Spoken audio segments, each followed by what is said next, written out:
what's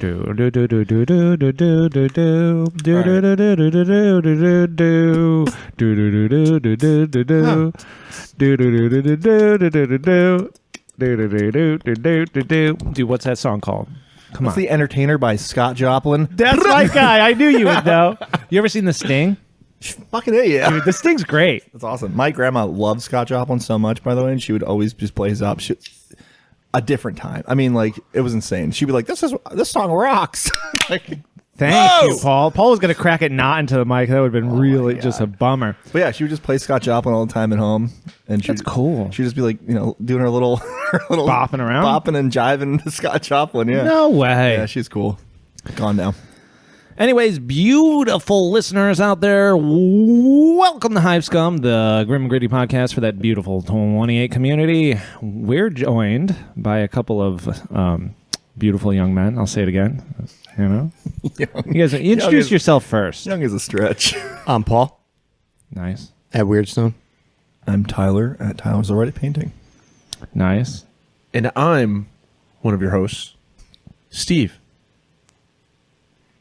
And that's it. And I'm Terry. You can find my stuff over at wormhole.blogspot.com. But the O's are zeros and the E's are 3. All of them? Nice. What? All of them? All the O's are zeros and the E is a 3. That was a good. That was I got to crack mine too. Spicy. I've been on this earth for 3.5 decades almost, and that is one of the best cracks I've ever heard. I'm going to try and do a bad one, dude. But there's something about it. Is that contrarian in him? It's hard to make a bad crack. Yeah, you're though. right. But Steve's was a fantastic crack. It was Thank nice. you. I tried Good. really hard. Violent, almost. It was good, though. Yeah. Well, it's nice Gage isn't here. Yeah. It's nice that Gage is We didn't tell him we were recording. We said, let's just do it without him, dude. It'd be a lot better without him. He never contributes anything good to the podcast. What happens is his hair gets in his mouth when he's on the mic. Yeah. And I don't know if you guys can hear it, but you can hear the hair in his mouth. It's like, Yeah. To us, it sounds like the teachers and Charlie Brown when he's trying to talk and his hair is full of it. And we're just like, dude, you got to get the hair out. And then we have to take a break. He gets all of his hair out of his mouth, then he can start talking And he clearly starts again. spitting at us. It's not good. Yeah, I don't know what it is about his mouth. It gets like all sticky and gross. So it's like shit just kind of like the ends film. up in Yeah. there. Well, it's all lollipops he's always licking. Did you know him before he had long hair? Yes, I did. I saw a picture of him one time. He was showing me something in his wallet, and he flicked comb over. and his license. Little Right, youth crew cut. he was this handsome young man. I was like, who the? I don't even know that guy. Yeah. No, Yeah. he had a total like youth crew top to bottom vibe, right? Yes. his haircut, I think, when I met him at Terry Fest, it was like it was about shoulder length. It was Get like a just bob. above the Get a bob, shoulders at that point. Bob. Yeah, me and Gage met a long time ago. We used to ride around town on our bikes. Gage being a ex-BMXer, and me just riding road bikes around at night. And we would just get into weird little spots. Just get a bike, dude. Bikes are sick. Paulie knows. Love 'em. Yeah, you just ride around. I like riding around at night, going into places you're not night supposed bikes, to go, yeah. behind buildings and stuff. That was like always the most fun part about riding bikes. The real contrarian in you coming out. Well, you just get to like ride around and be like, well, You can't go there. Well, let me show you. I'm on a bike. What are you going to stop me? Watch me do it at I can 11 get miles around per hour. everything. Yeah. Yes. Let me cruise by. Yeah. Yeah, bikes are cool. Bikes rock. Anyways, speaking of rocking, Paulie, what you been working on? Lately, I've been doing some Turnip 28 stuff. It's a nice thing to like get reset. I find like because I just throw the stuff together with like really no care, and it's just a really fun way to kit bash. You know what I mean? It's like I don't have to think about too much. If it looks like shit, I'll just grime it up some more and like pile more stuff on there.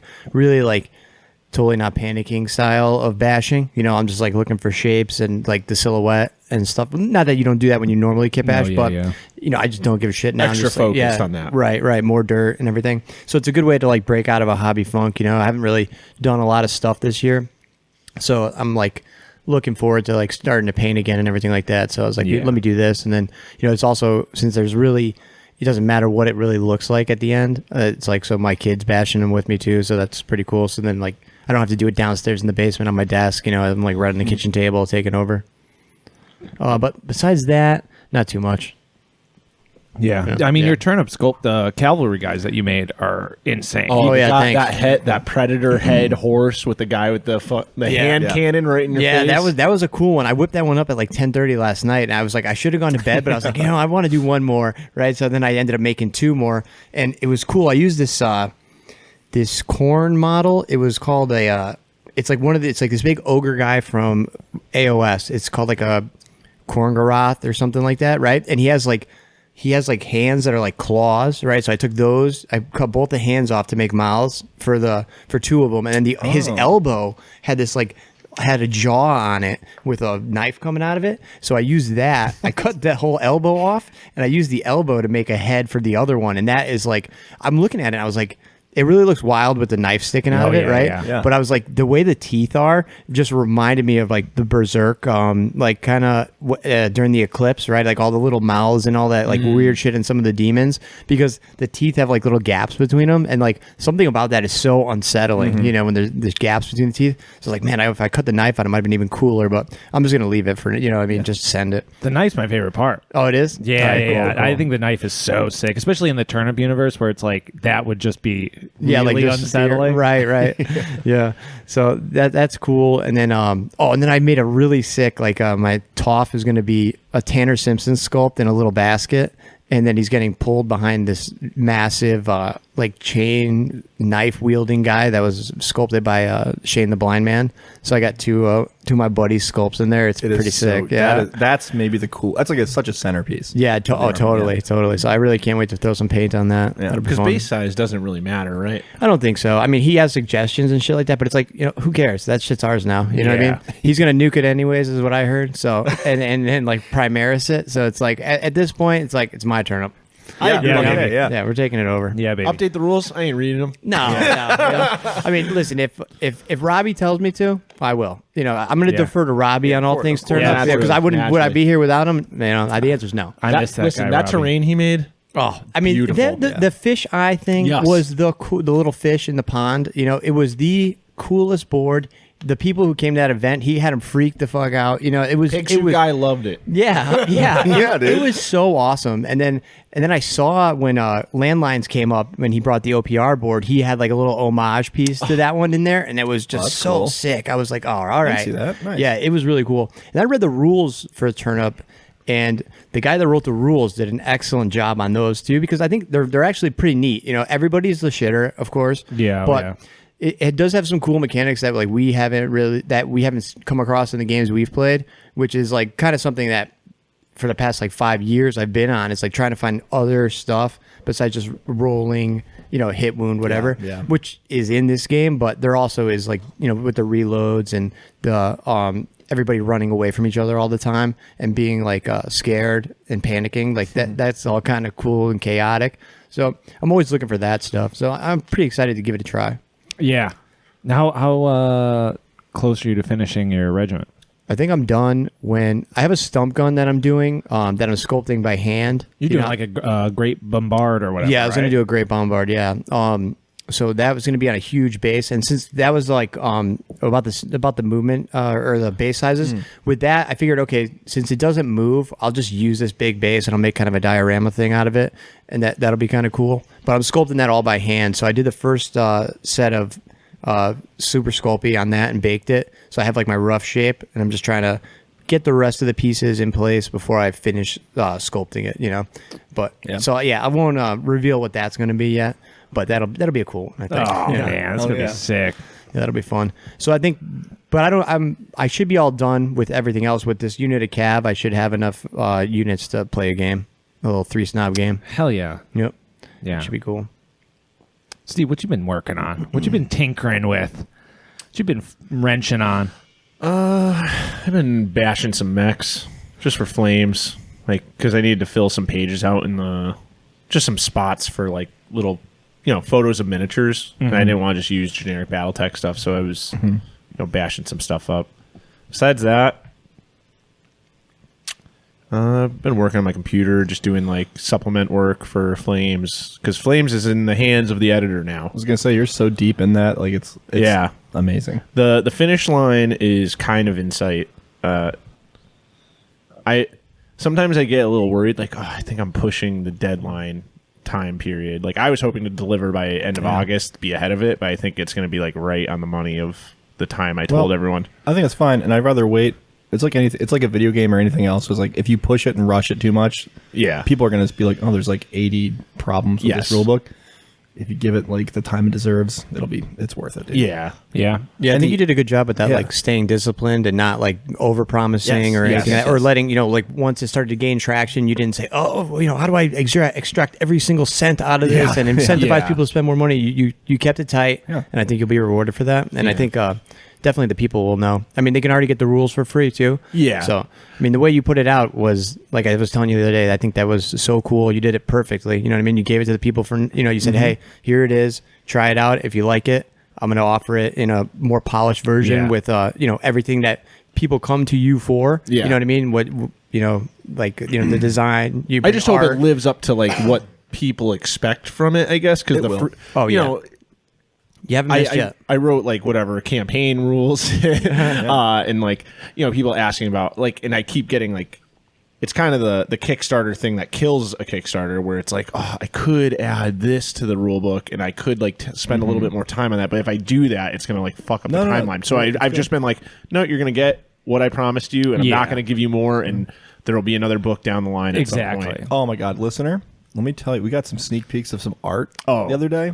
I'm not saying what it is, where it is, why it is. It's really cool. It's pretty cool. It's really good. This book is going to look awesome. And I'm in talks with a certain sculptor right now for some models.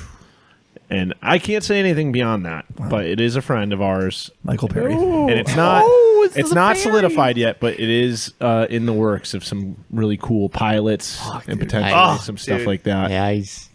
Yeah. So I've been working on like supplement material while I'm waiting for edits.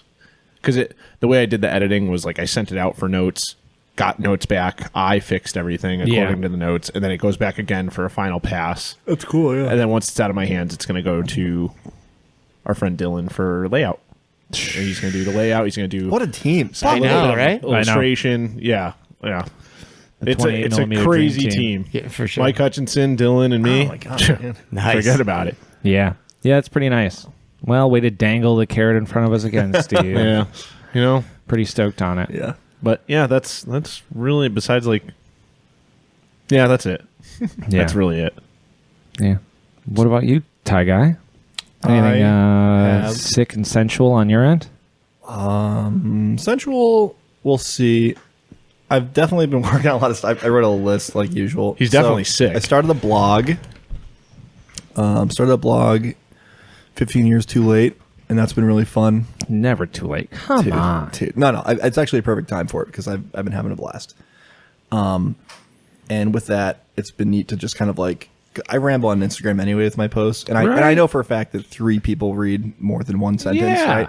So it's cool to have like the blog where I can really dig deep and like actually post like work in progresses because I never know when to post them on Instagram and like if people give a shit about like green stuff work and all that. So that's been really cool. So in that vein, and speaking of Flames of Orion, I finally made my pilot for Flames. He's so cool. Yeah, I really like how he came out. Thank you.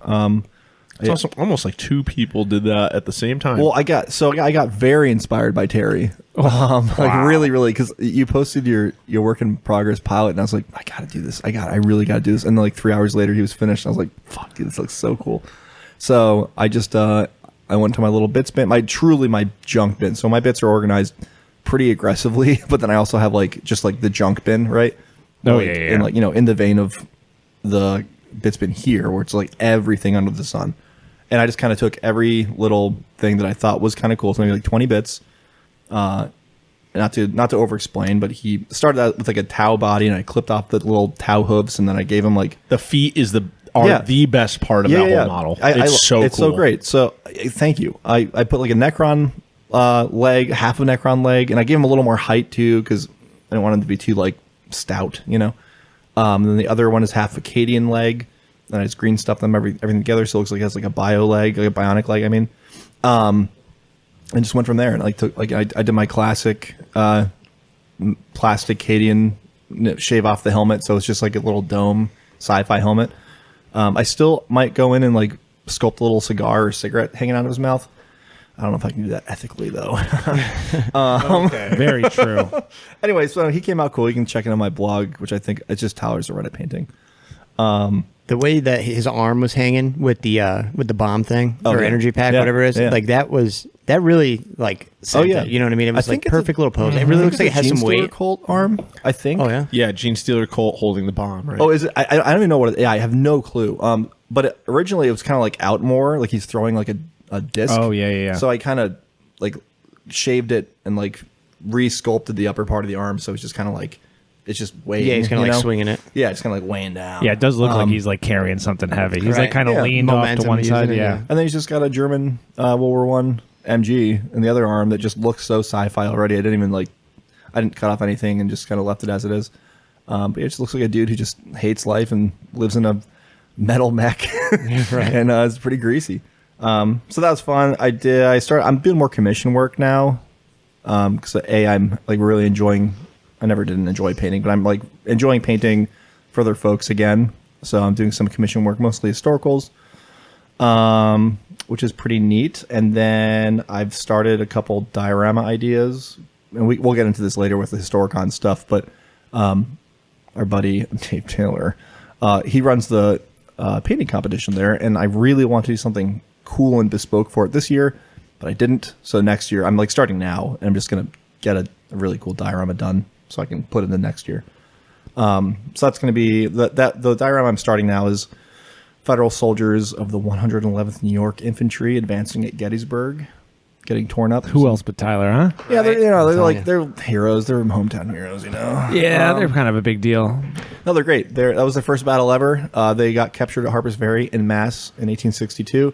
Got sent to Chicago and paroled. Then the regiment gets back in time to the Army of Potomac for Gettysburg. So their first battle is Gettysburg. It's the largest battle of the American Civil War, and they get chewed up. And they were known as the Harper's Ferry Cowards before that because everyone had surrendered because the generals had surrendered the force at Harper's Ferry before they could fire a shot.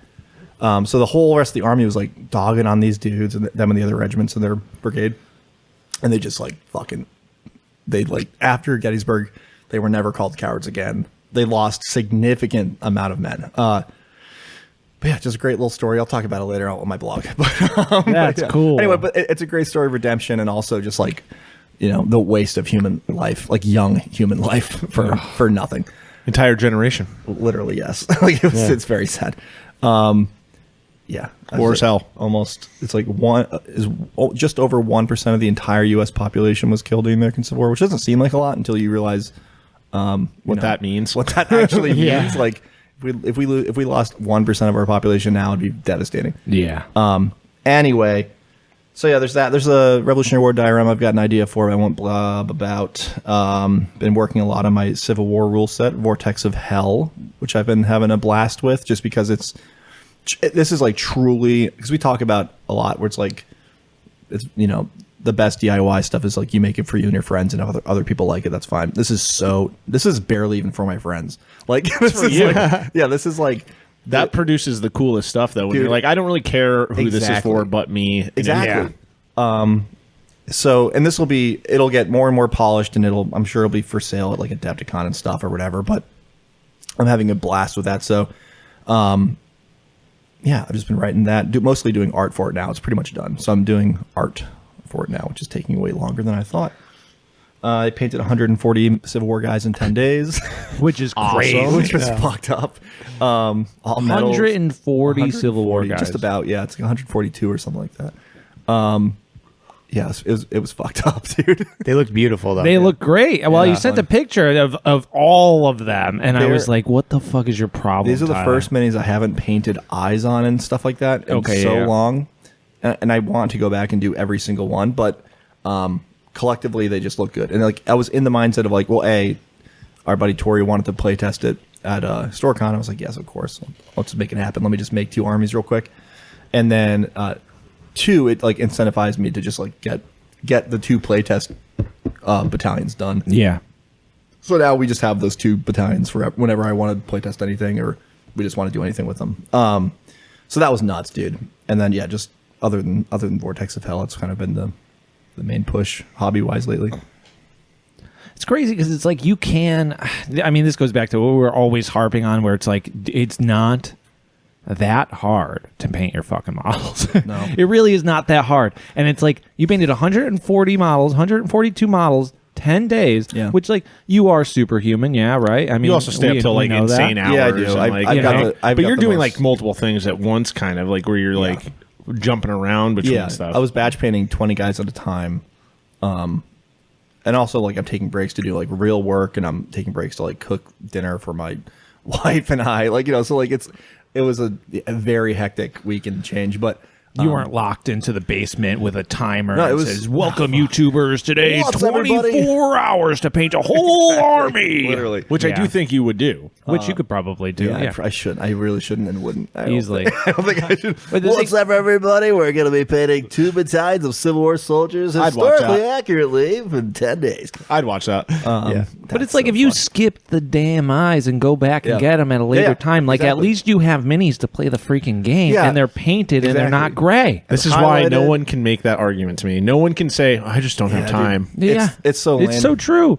And then like the problem that you fall into, and is like, I'm not going to name any YouTubers specifically, but there's YouTubers that'll do this, like, I'm going to paint I'm going to paint one unit in 24 hours. And it's like, you can paint more than a unit in 24 hours, and then they don't get to it and they finish that one unit in like 36 hours, and it's like the most beautiful shit you've ever seen, quote unquote beautiful shit you've ever seen. And it's like, it sets the precedence of like the worst way to paint an army, I think. I think my brother falls into the category of like, he sees that and it like everybody does. It's paralysis of just like, well, the guys I work with that play, it's all the same thing. Totally. I mean, me too, in the beginning, it was just like, oh, if I want to paint minis, I have to paint them to that degree. And it's like, dude, there's nothing wrong with throwing contrast paint at your shit. Because it's like also like people give contrast. Oh, I'll never use contrast paint. That shit's for it's actually birds. really good.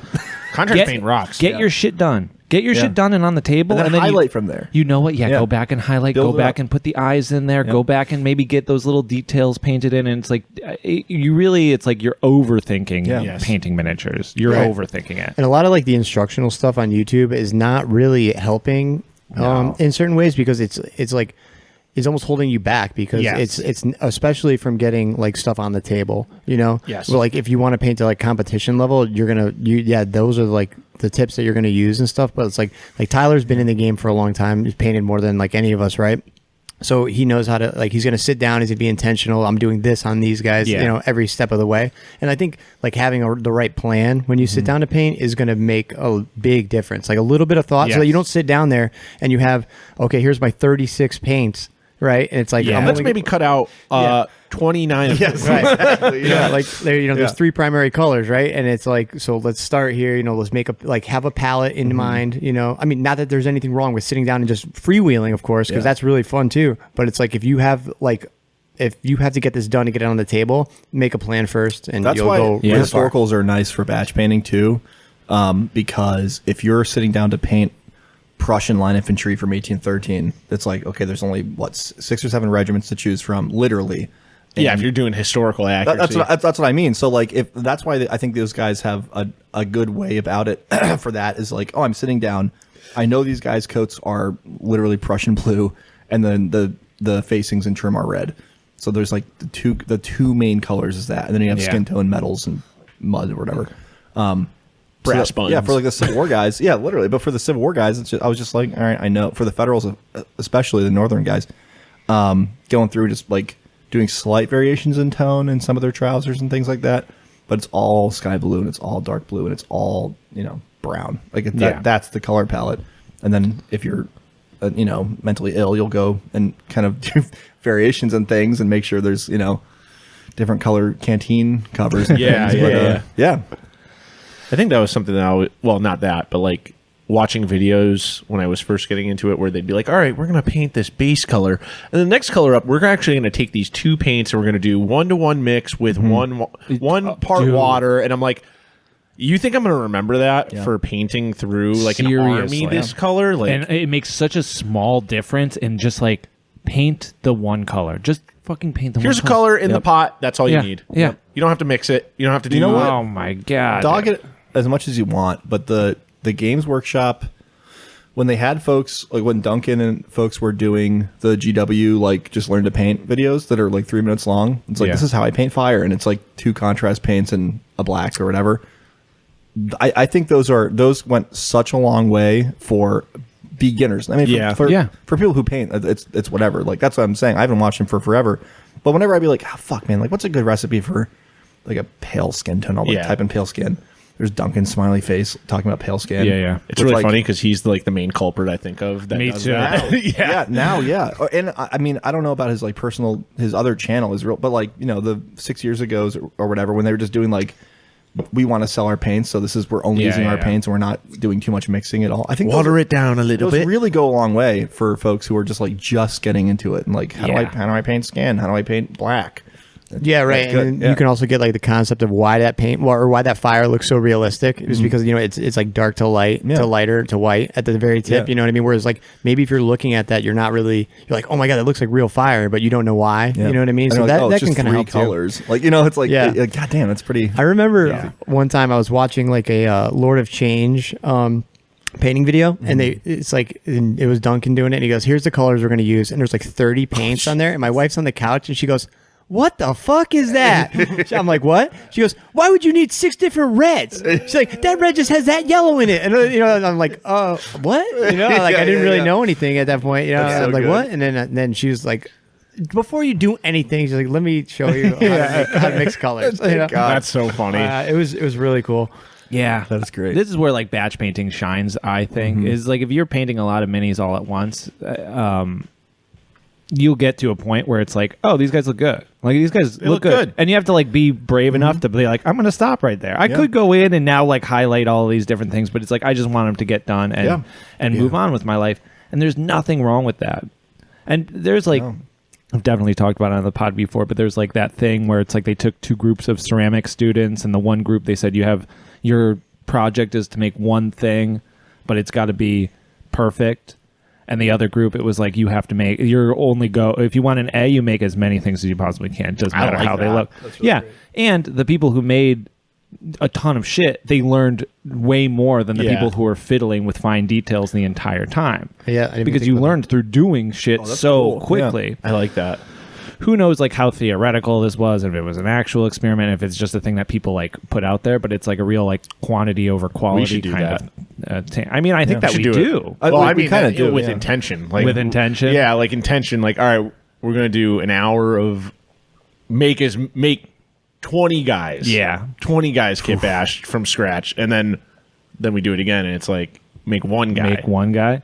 I mean, without a doubt, the one guy is going to be like, quote unquote better, but like think about what you've done over the course of like you know, think about the project you've made where you finished in the same amount of time it takes.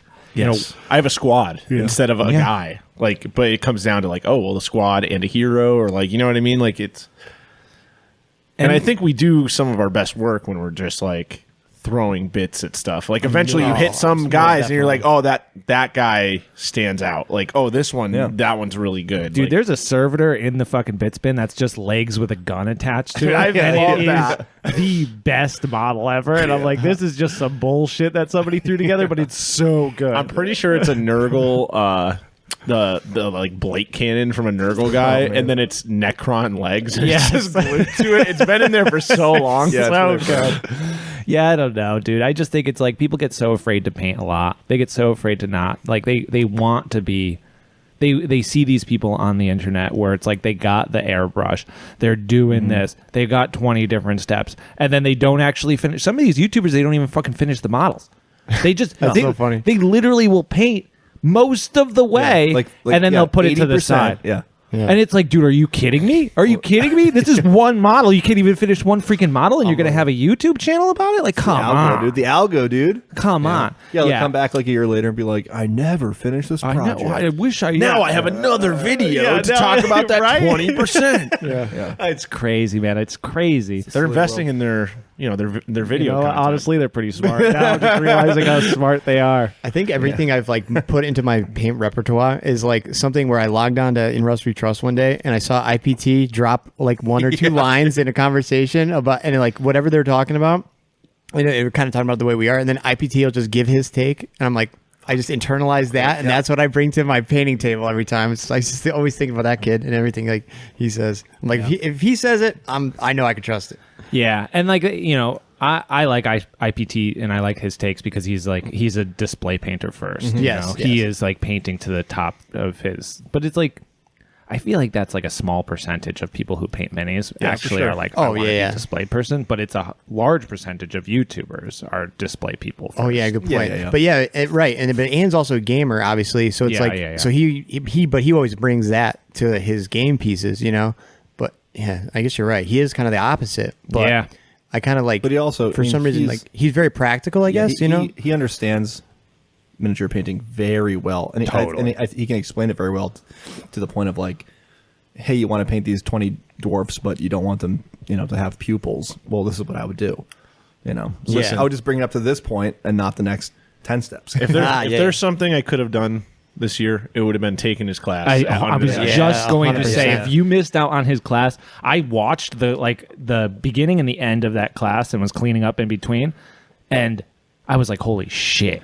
You just gave these people for $15 or whatever you charge. You gave these people gold. Yeah. Have you watched his YouTube videos? He has two. Ian has a YouTube video? He has 2 or 3, and they're about they're kind of like one of them is about painting non-metallic metal. Yeah. And which I've never even done. But the way he talks about it and is amazing, and he like really like hammers some concepts home that you can take to what you're doing. Whatever you're doing, you know what I mean?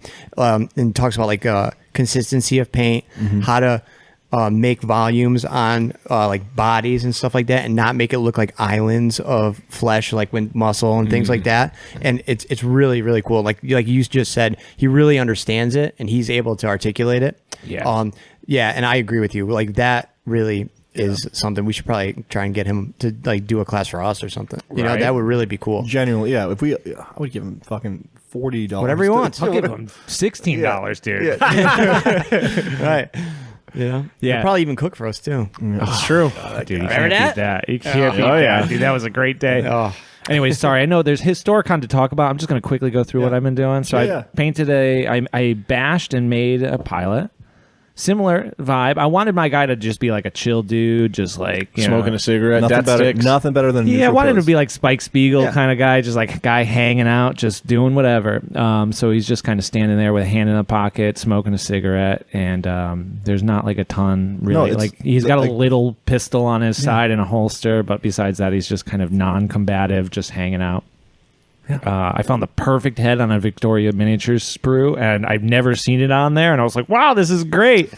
And the mech that he pilots is a Marauder, a Battletech Marauder that they're the best. It's like my favorite. And I didn't want to change it too much, so I just kind of switched out. Instead of like laser beam arms, it has just like kind of like weird little Gatling cannons. Yeah, Gatling cannons in there. And then I added just a bunch of wires to kind of add to the asymmetry to it. And then just painted it up real like kind of gritty and sort of gross, and that's his vibe. That's what he hangs out in. And I'm so stoked. I feel like that's what I want from Flames is to like have a guy and a mech, and it's like this is my dude and my mech. That's how I want to play it. On top of that, I've been doing Turnip as well. I did at this point everything's bashed. It's been made up. Unit of brutes, unit of fodder, 2 units of whelps, and then 3 leaders, and I'm good. There's no real direction to him at this point. I don't really have like a cult that I'm going for. I like the balloon one, the Auntie's Regiment. That's really tempting. Dude, right?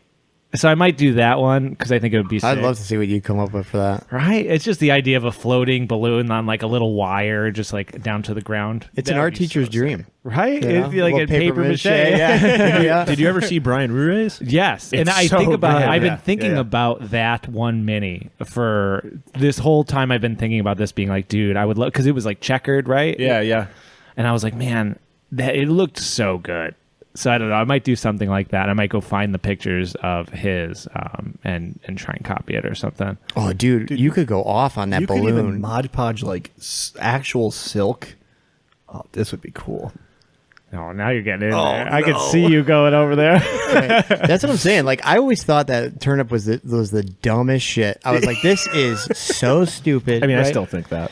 It's not. It's an acquired taste. It is an acquired taste, but it's like, man, you could really do some sick shit. And then there's some guys who like that's their whole hobby. Like I've seen these guys on Instagram with these like beautiful. I don't really know how to explain it, but like the saturated reds and stuff in their armies are painted beautifully, you know, and they sculpt like the big headpieces. A lot of it's even the 3D printed shit, you know, that he released on Patreon. But yeah, you can really go crazy, and it's pretty cool. It's really like, I don't know what I find so attractive about it. It's like low expectation or low like barrier to entry or whatever. You just kind of do your thing, but then you could like find a lot of fun in there.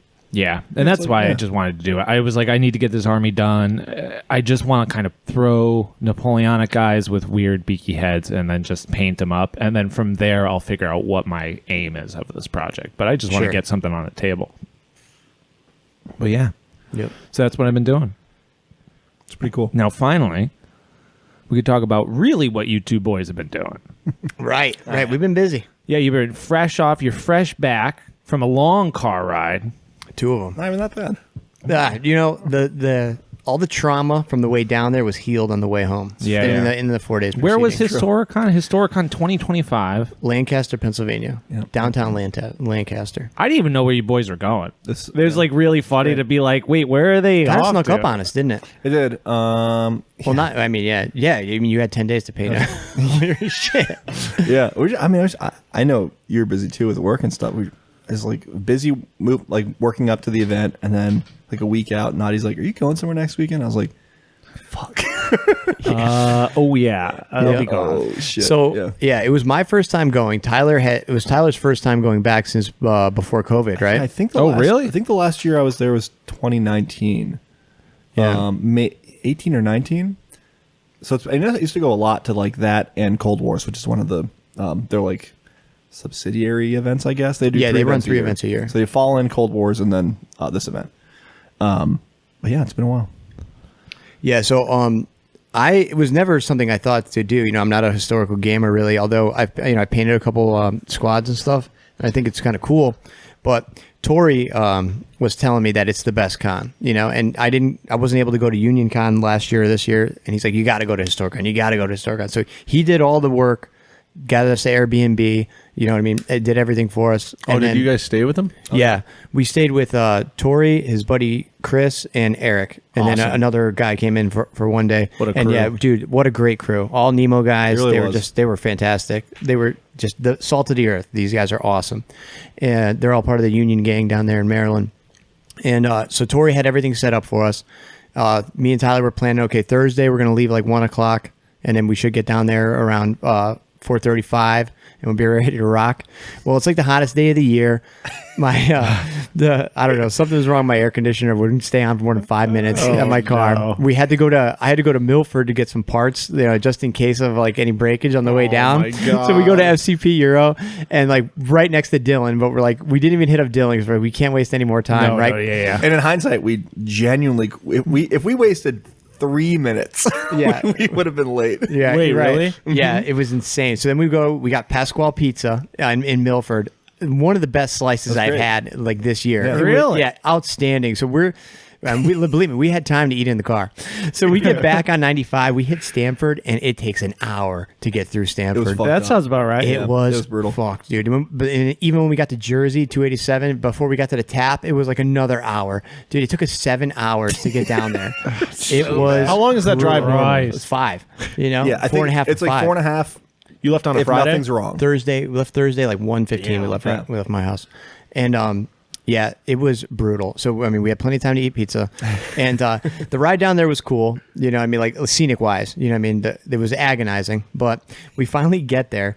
We park at the Airbnb. Soaked with sweat. Yeah, we're soaked. Oh no, we didn't park. We parked in the street, right? Yeah. And then we walk into we left all our shit in the car. We just walked in and we walked right up to our first game, which was at like 7 at night on a Thursday? On Thursday, yeah. Oh. We These people, they do not fuck around. Like these people do Yeah. not. Well, fuck they're around. waiting. You know, yeah. I mean, you saw Full it too. year. This is a year Yes. of waiting to Yes. game. At Adepticon too, same thing. Like the historical guys, you can tell they've They haven't played a game all year. They've been painting minis Right. all year long, and this is their goddamn weekend. And we'll get to this, but every single game is like bespoke and made for their game. Like all the terrain, all the fucking miniatures. It's like a year, or in some cases 20 years worth of just evolution and building on That's things. so cool. Yeah, Oh that my I God. cannot emphasize that enough. Every single table, all like 1,000 events at this thing, everything is a labor of love. Like as much, like that's what I'm saying, Steve. You would have been in heaven. Yeah. Everything you want from wargaming is at every single table It's beautiful. at this place. Great. I have a question though. nuts. I've been thinking about this since you guys went. How was it to go up to? I'm trying to think of an example. Moby Dick 28. How difficult was it to go up and just play? Not at That's all. what I'm saying. Like, were these guys were like, there might have been a lot of rules, but you're not presented with all those rules. Right. I'm assuming. So it was. There's less of a barrier to entry to go to that than to like walk up to Moby Dick 28 than there is to go to Nemo. Yeah. It's like Truly. you don't have to know. You don't even have to bring your own minis or your own dice or anything. All you I have would to say do. 98% of the games being played, potentially 100, but I don't know. But 90% of the games being played is just show up and play. it's right. like the DM rolling everything pretty much. No. No. You definitely like tactically do things like, we'll talk about another game later where we were doing we were both playing as Spanish and for 17th century I think it was. Yeah, it was the Battle of San Juan. Yeah. So we were rolling dice and we were like defending, but all the miniatures we were using were these beautifully painted, Spanish like musketeers and stuff. Yeah, they're like all the blood and plunder Yeah. stuff. Oh, cool. It was amazing. But I'm speaking more from a technical standpoint of like rules, where the rules all easy enough to just like, Oh, yeah. you kind of Yeah. inherently just pick it up and you're like, oh, I can play this right you now. get the most basic rundown, and then if a question comes up, which it will, and we also got very lucky. Everyone we played with was like on the same wavelength. Of Yeah. just like let's have fun. Most Just- of them. Yeah, Yeah, because that's always the thing too. It's like you get a couple shitters in there, and great, And now I'm here for 4 hours. You know what I mean? It's like Yeah, I got to go to the yeah. bathroom. So like the and a lot of guys have a quick rule sheet too. Which helps a ton, obviously. Quick reference, Yeah, Yeah. Every game needs Can't it. be beat. every game needs it, but mandatory. Yeah, but like the confidence of the GMs that we collectively played in probably 8-ish games together and apart. Around there, right? And every GM was like, the confidence is what, like, like they know the rule set, if they wrote it or not, if it's a Blood and Plunder, for example, or if it's like a hack of a hack for Paul's Mogadishu game he played. It like they all just had answers, and if they didn't know the answer, just like in one of our games, they're like, let's roll D10 and figure it out, and Yeah. it was just so nice. Oh, man. that's awesome. Yeah, the first game we played was Airship Diplomacy. So we got there like literally as he's starting it, and he's giving the rundown of the different factions and stuff. And so he has a board that's 12 feet long and 4.5 feet wide. I think it was just huge, or 6 feet wide. And he's got like eight or 10 different airships that he's all kit bashed and made up and stuff like that. And they're all in these big like clear acrylic rods. And they're like display. Some of them I think are display hanger rods for like big model ships, right? Oh hell! So this guy's yeah. probably making crazy shit at Motherfucker, home. this guy. Yeah. He was actually the president I of was gonna HMG. say, Yeah. we found out days later. Yeah. This guy was like the guy. no Right. shit. Yeah. And he has, so every ship has, so you have the ship and he has like eight sailors on there or whatever, or how many like hit point or how many actions you would have. You had a sailor representing that on the ship. And then he gives you a basket that has your Marines, which are in the hold of the ship. And those are the guys that you're going to land when you get to your destination. So a quick rundown of the mechanics, because they were pretty sick. Mm-hmm. Every ship started with like 5 actions, or 6 actions per turn. And when you lost like a whole line of your health sheet was a grid. And every time you got hit, you had to tick a mark in the box. And depending on how strong your ship was, you had a certain amount of columns or rows. And every time you lost a row, you would lose an action for the turn. Oh, and that's cool. One of the possible actions you could do was to repair. And you would repair a square for every shit. every roll on a D6. So you could get your actions back. But you started losing action economy as you took man. damage. So you had that choice to make. And there were random squares that just had like a little X or whatever on them. and those represented Marines. So So you lose a guy. Yeah. like from counter battery fire in the air, you would be randomly losing your cachet crew. of dudes who will be like then your landing force. Yeah, that was so. It So, was and I so assume good. you repairing wouldn't get them back. No, Once that they're X is gone. hit, they're gone. Yeah, so there's another incentive to keep your hull intact. You Yeah, know what I mean? yeah. It was very sick. Oh, and wait, real quick too. So most of us had like big ships. You were the UK, right? Yeah, I was Yes. UK. You had a big UK ship. I had a big like German ship. This one dude though had two little like flying little like tiny little ships. Paul's losing it right now. I'll tell you after. after you finish. Anyway, so his two ships had like 4 or 6, each, and then the Soviet guy just had a boat. Wait, like a He ship, just like a had battleship? just a boat in the water. That's kind of It cool, was though. awesome. It was yeah. cool.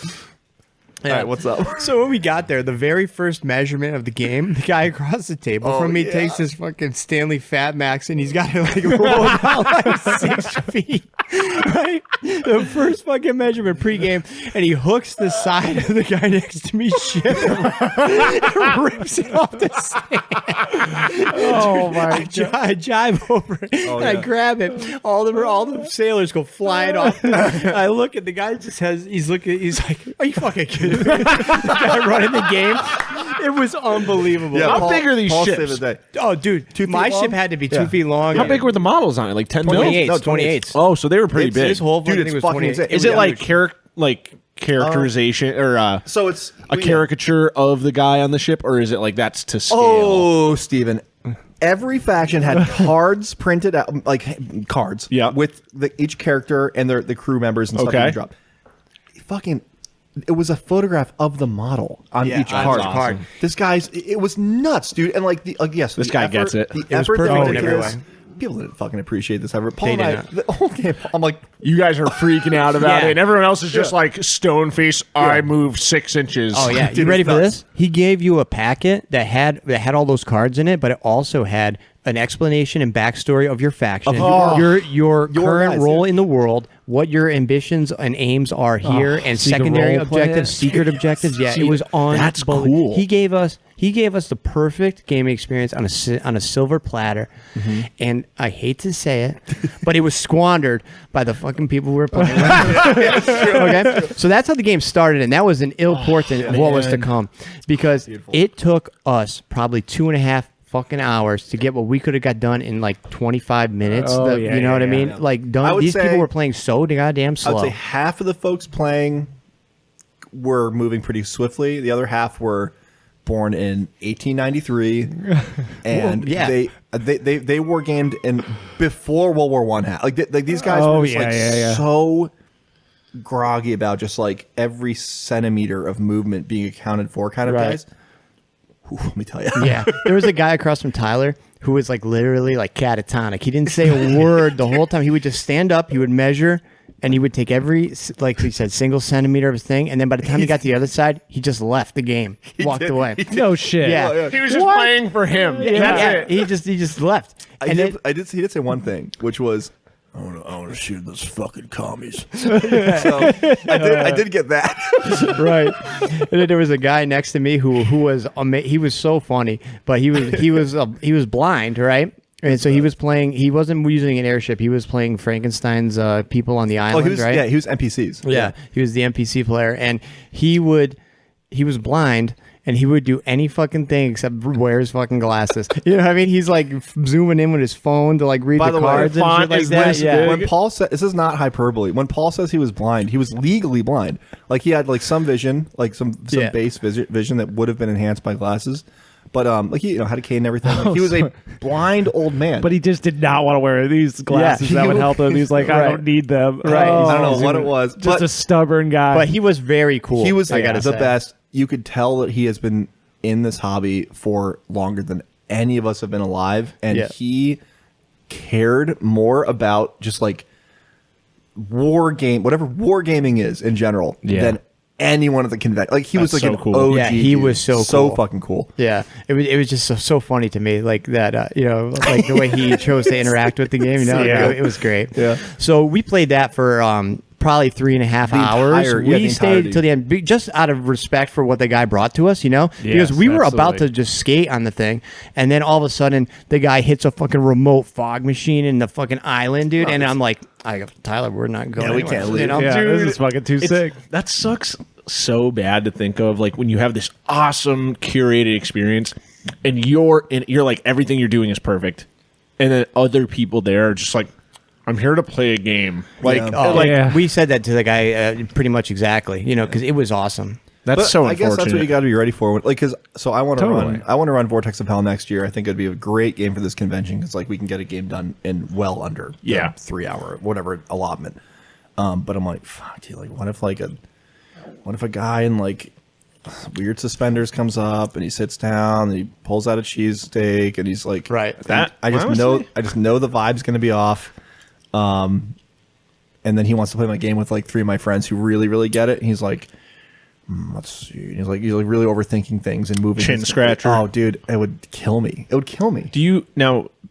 Something I think that helps with that is like put not your mission statement, but like your goal or idea in not even at the end. Put it in the first sentence of like, do not sign up for this unless X. That's what I've been thinking. That's what I just picked up my phone to look at because I was looking through the events and I saw the notes for this one game that a dude was running, and this is what he put in the notes: no grumpy bastard or rules lawyers, please. Kids under 10 with supervision, beginners welcome. Yeah, so that's like great. That little thing, that little just a little blurb there. Genuinely, like put them off. No head scratchers. But a lot of people won't even read that. Yeah, they'll only read the title name. Yeah. And like, I don't know how you can get through to those people other than like. But I think that level of respect comes from you guys because it's like you're planning events or you're creating games, and it's like the level of work that this guy's putting in to making this experience happen. And like you said, that was really the only time I would say that we were just like, that was it. Like, really, that was like the one speed bump I think to what ended up being a stellar. And even week. that it was cool. Like we got so much out of that experience. Yeah, definitely. Visually, even just there was so much to chew on there. It was a blast. You know what I mean? All the minis were beautiful. Yeah, there was cool. a very young kid who was maybe 14 sitting next to me who was. I actually take back what I said earlier. He loved wargaming more than anyone else I've ever met. He talked to me the entire time about he kept saying that we were allies. I was like, buddy, we're like the cards say we're not, and I'm really sorry. I'm sorry, but like because he's playing the little Soviet ship, and I was playing because the whole thing is like it's interwar, right? So it's like post World War I, pre World War II, in a fantasy world with airships. And so I fired at him once, and he was like, "Oh, I thought we were friends." He was like, "So we were allies." I'm like, dude, I don't know what to tell you. Like I'm trying to role play my bad German guys. That's amazing. It's like playing a game with Paul. Oh yeah, 100%. But yeah, it was so great. Yeah. So eventually we had to leave right at towards the end. You know what I mean? But I would say like 3 minutes before it was really going to end. Paul and I were like, we have to go eat something. We got to eat. It used Fistful of Lead rule set for the close combat stuff, and that was pretty interesting. You know, we'll get into like some more of the dice stuff. I think with our other games, but that was cool. So Fistful of Lead overall, was there. It was decent. Stuff, yeah. So great job to Joe. That was good. Yeah, that was Thursday night. Yep. So then we met up with the guys, dropped our stuff at the Airbnb. Yep. Stayed up too late. Paul and I went to go sleep in steerage in the basement. Yeah, they had which was actually very nice. The air conditioning was broken in the place. I think this is a reoccurring theme for you. Oh yeah, it was. I mean, luckily we were in the basement. They brought a couple like window units over, so it was like tolerable. It was fine. In there. Yeah. 2 working class guys in the basement. How was the con? What's that? Was it warm? Oh yeah, it was Arctic. Oh, dude. yeah. It was. It was just funny because on the drive down, I was like, "This fucking place better be so cold." And then you're sitting around looking for a hoodie. Well, Tori texted us. He's like, "It's freezing in the convention center." I was like, "Oh, thank God." I was thriving. I was thriving the whole time in there. Yeah. Thursday or Friday morning, we woke up. Was Friday morning Mogadishu?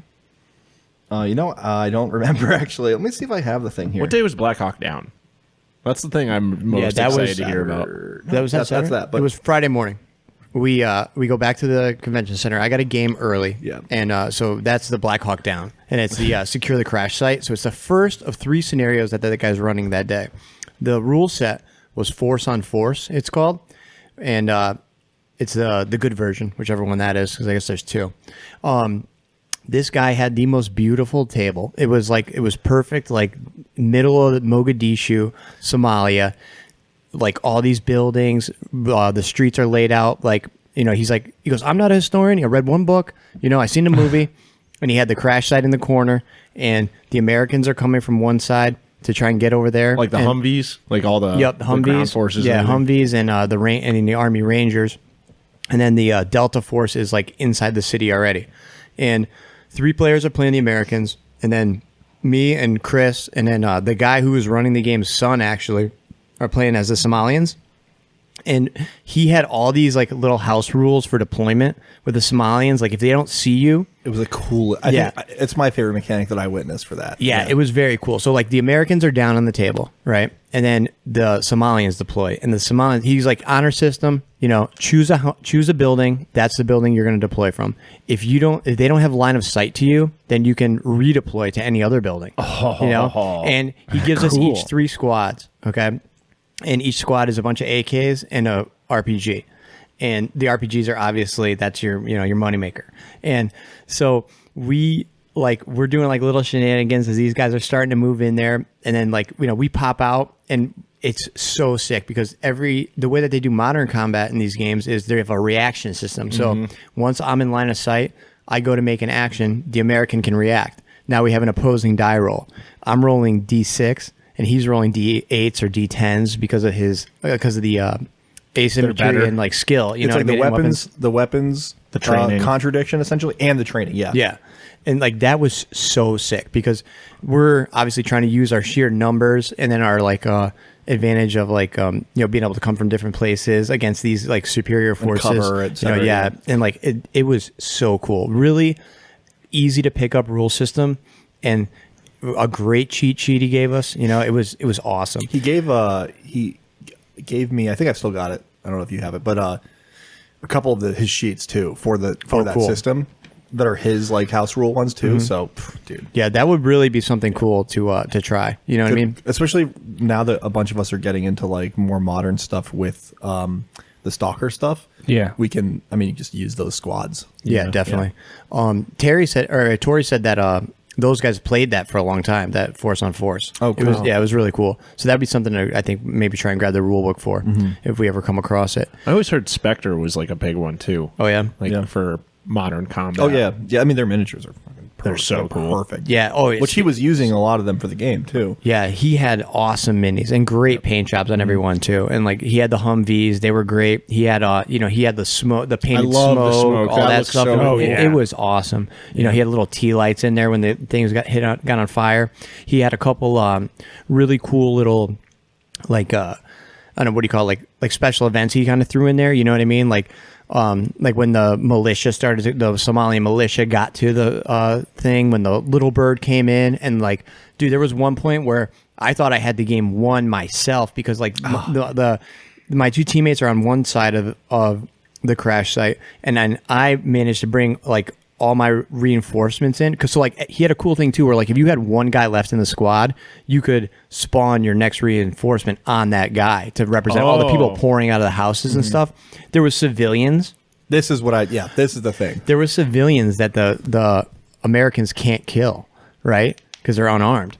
But like once they got past them, then we'd swap them out for models that were pulling guns out of their jackets and stuff. Like, yeah, it was dirty, dude. It was so cool. Yeah, and you could spawn on the civilians too, right? Yeah. So you could like have a woman just walking down the street or running down the street or whatever, right? In the scenario, and then she could run a corner, and you could spawn a squad on her.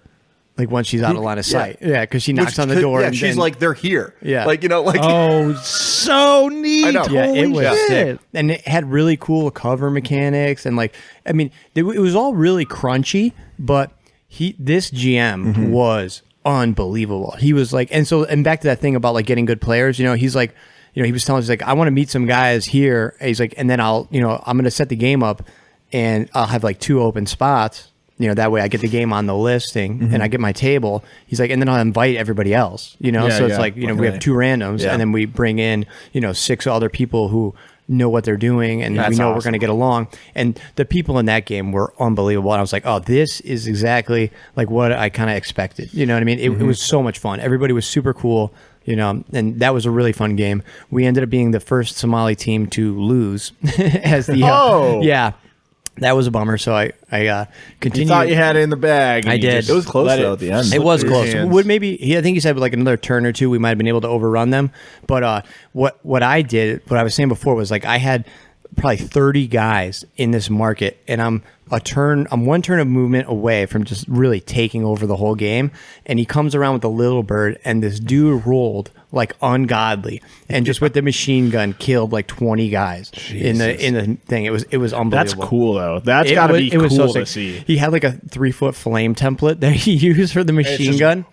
And we could shoot at it too. So I rolled like 30 shots at the thing, you know what I mean? And I hit it a couple times, but I wasn't able to destroy it, you know? It was sick.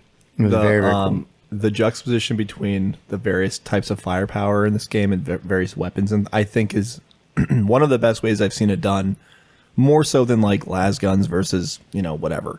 Because I have such a good frame of reference for it, it was so cool to see like the Delta Force squad, for example, wasting dudes.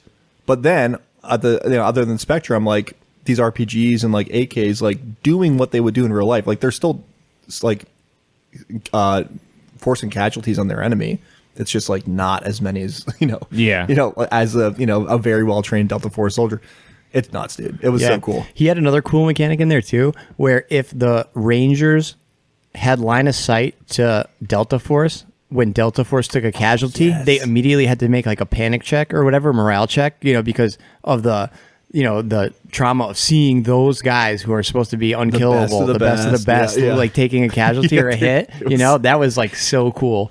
Another thing, how there was the game could be affected in so many different ways from so many different spots depending on what was happening. And he let us roll and play our turns at the same time. Yeah, like this guy was a maestro. Yeah. He was up there, really and good. he was fantastic. Another thing that, because we've talked about that, we don't have to harp on this at all, but sometimes historical games, especially when it's dealing with like conflicts like that are like inherently racist, right? Like it's an inherently racist conflict. He did that game very well, I thought, where like there's no dumb jokes. Yep. The militia was treated as like a force that like can be reckoned with, just like it was back then, because they fucking won. So I really like that side of that too, where he was like, both sides were treated with respect. It wasn't just a game. It was paying respect. It wasn't just a game. You're not playing, four Space Marines running through just a million civilians, which is what he could have made a game that was like, I'm a Delta Force guy and they're going to win no matter what. Yeah. Like it was really cool, and it definitely could have been swayed either way, like you said. Oh yeah. And that was remember we talked about it before. That was like one of my hangups with this, is because like these things are so like tragic and sad that you're playing with. So, and you're playing with it. And it's like, is that, but he did a good job of like, I don't know if that's disrespectful, removing that, you know what I mean? But he made it so that you could enjoy this thing, which is, it's like guns, and that's fun. You know what I mean? That's what we like about the other thing. Yeah. But he kind of like kept it light, you know what I mean? And he kept it respectful of everybody involved, which was cool, because this is a more recent thing too, which is always my kind of apprehension with moderns, or really like anything like World War I, like we were talking about, you know what I mean? It's the most like tragic, saddest thing, but you're able to like enjoy it, and you kind of like can do the tactical stuff, you know what I mean? And like scratch that itch in your brain. And you don't have like the emotion as much, Yeah, totally. That was cool. Yeah, just if it's run well, it's like if you're doing a game about like apartheid in South Africa, maybe that's probably just the worst thing you could imagine. Like I wouldn't run that, you know what I mean? Yeah. But for a conflict like Somalia that is like very nuanced and very steeped in history, like I think he did a very good job. That's all. Yeah. Any war game is fucking ridiculous if you think about it, and we've talked about this before, and especially based on real events. Yeah, especially with history. It's like the American Civil War is one of the most heinous things you could ever play, right? Which is why I think going back to reenacting, like battle reenactments are the most disgraceful thing in the whole world, because you can never portray something like that, right? You can never portray a guy getting blown apart by a case shot and his guts being thrown into a tree, and like why would you ever do that? But on the tabletop, you can, like Paul just said, you can do it respectfully and tell a story while like scratching the tactics itch, scratching your history itch, maybe learn a little thing or two along the way. and like not make a farce out of it, I suppose. Yeah, that's a good way to put it. So while I was playing that game, Tyler was in and out, but Tyler made his first foray into what's it called? Phil's basement? Wally's basement? Wally's basement, which was their swap meet area. Oh. And let me tell you something. So the swap meet went the whole time? Well, No. It had windows, like 2-hour windows, right? Yeah, 2-hour windows at 2 different points on Friday and Saturday, and then Sunday morning was like a free for all. So as our boy Nigel put it, Sundays when all the cheap bastards who wouldn't pay for a table got to get a table and put their stuff out. You can tell. You can tell. Yeah. Oh yeah, certainly. Bad stuff. No, A lot of different. books. A lot of books. Yeah, a lot of books. A lot of good stuff too. Yes. So let me tell you something. I'll let Tyler go deep because Tyler came back the first time and he Armfuls. Like okay, Tyler's bag by the end of Friday probably weighed 50 pounds. I'm not kidding, dude. Yeah, he was on a full ruck all the way back to the Airbnb. I have like this like Slavic post World War II literal rucksack, and I'm like, it's just a great bag, right? And by the end of the day, I was like, yo, pick this up, and he's like, what the fuck? It was like not only my stuff but also Paul's stuff. Yeah, I was just, and we were only buying lead. Yeah, dude, it was great. We had to like make sure like we got to wash our hands because we were going through this before we start eating. But yeah, it was like I'll let Tyler go deep on it, but I think what I want to say about the swap meet area there is it was everything you wanted it to be and more. Oh yeah, Like that's a perfect way to put it. Yeah. Not like the Adepticon one. No. The one that you and I mean, we've got some good stuff there, you and I, but No. I'm not talking about that guy. Is it more like when I was selling at a table upstairs and some guy lowballed me all day? Yeah. I mean, like that's the vibe you kind of would think it would be. This was Just a bunch of tables with guys setting up their stuff. Yeah, I don't know what it's about historicals and generally stuff like that. I mean, there's tons of old 40K. There's tons of stuff. Any war game thing you can ever imagine was at the swap meet, right? Old books from the 60s and 70s, everything up to like modern Nurgle guys, right? But people here just wanted to sell stuff. Like they just wanted to get rid of stuff because there's such collectors. And there's a lot of older guys getting rid of collections. And sure, there's like folks with tables like set up with like really nice like Napoleonic armies and like 15 mil or something for like $800. But even still, $800 for, you know, a million miniatures, I'm sure, you know, is a deal in that world. And there's a lot of people at this convention that just like pay the miniatures only. Like they're not painters, they're just gamers, right? A full army that I can play yeah. now. Yeah, cool. $800. Yeah, Paul and I were saying we should probably get a table next year and just unload shit, man. Especially painted or unpainted, because God, we could just clean up. Oh yeah, definitely. Yeah, literally clean up our houses and also make some money. Right. I would love to go to a convention when I'm not working. Yes. Oh, that's what I'm saying. That's what I'm saying. It was like, and the way that they do those 2-hour windows, like we're thinking like, okay, we could bring one Steve T-shirt, and then we'll put that there, and then we'll have the little thing with all your books. You know what I mean? We put that on there, and then it's just all our crap. Yep. You know, and it would be Is that the stuff perfect. that sells though? Like people People selling would buy their games? Yeah, and stuff? because there was guys like us. You know what I mean? And we met a ton of people there that are exactly in the hobby the same way we are, and they engage with it in the same way. Yes. You know, Yeah. so they'll be there. Yeah, you know what I mean? Definitely, but it's like a one T-shirt thing. You know what I mean? Like one shirt, and then the book, and then all like the hives piles of under bags dice of books. stuff. Yeah. Yeah. But yeah, man, like, so Nigel Wood, who's now our buddy, he was selling there every single time. He's an old GW guy, whatever. And he just had like the best takes and everything in there. And he was kind of giving us an inside scoop on people, which was good because he's like, he's going to have good stuff tomorrow. And we were like, fuck yeah, dude. Stuff like that was so good. But yeah, did you have something else to say before I start blabbing about? Oh, no, go ahead. I've already been blabbing, I guess. But yeah, so I go down there. I was like, Paul, we got to go. He's like, I got a game. And I was like, man, what a loser. So I go down to this Wally's basement thing, and it is packed. It's a very long, maybe like, 60 yards deep, U shape. The first thing I see is just like immaculately painted like Civil War guys that are just so pretty and nice, and like it's just old guys getting rid of cool stuff. I'm like, this is great. And I just walk a little more, and I start seeing like, I go to Nigel's table actually, and I bought stuff from him before, and I never really like met him, but years past I bought like Bretonians from him and just like tons of old metal and stuff, and he just had boxes full of old shit. And I got stuff for both you guys, and I just didn't bring it. So we'll bring it next time. But but like I just got, for like $20 I had I don't know, 30 80s Citadel models that just like he couldn't give a shit about. And like in a good way, like I wasn't ripping him off. He legit was like, I don't care. I just don't want it. Yeah. Please take this shit. One of those guys that has a collection that's like more immense than anything we can imagine. Yes. But like, I was getting like old Chaos guys from the 80s, just like the Slambo Like the style Renegades?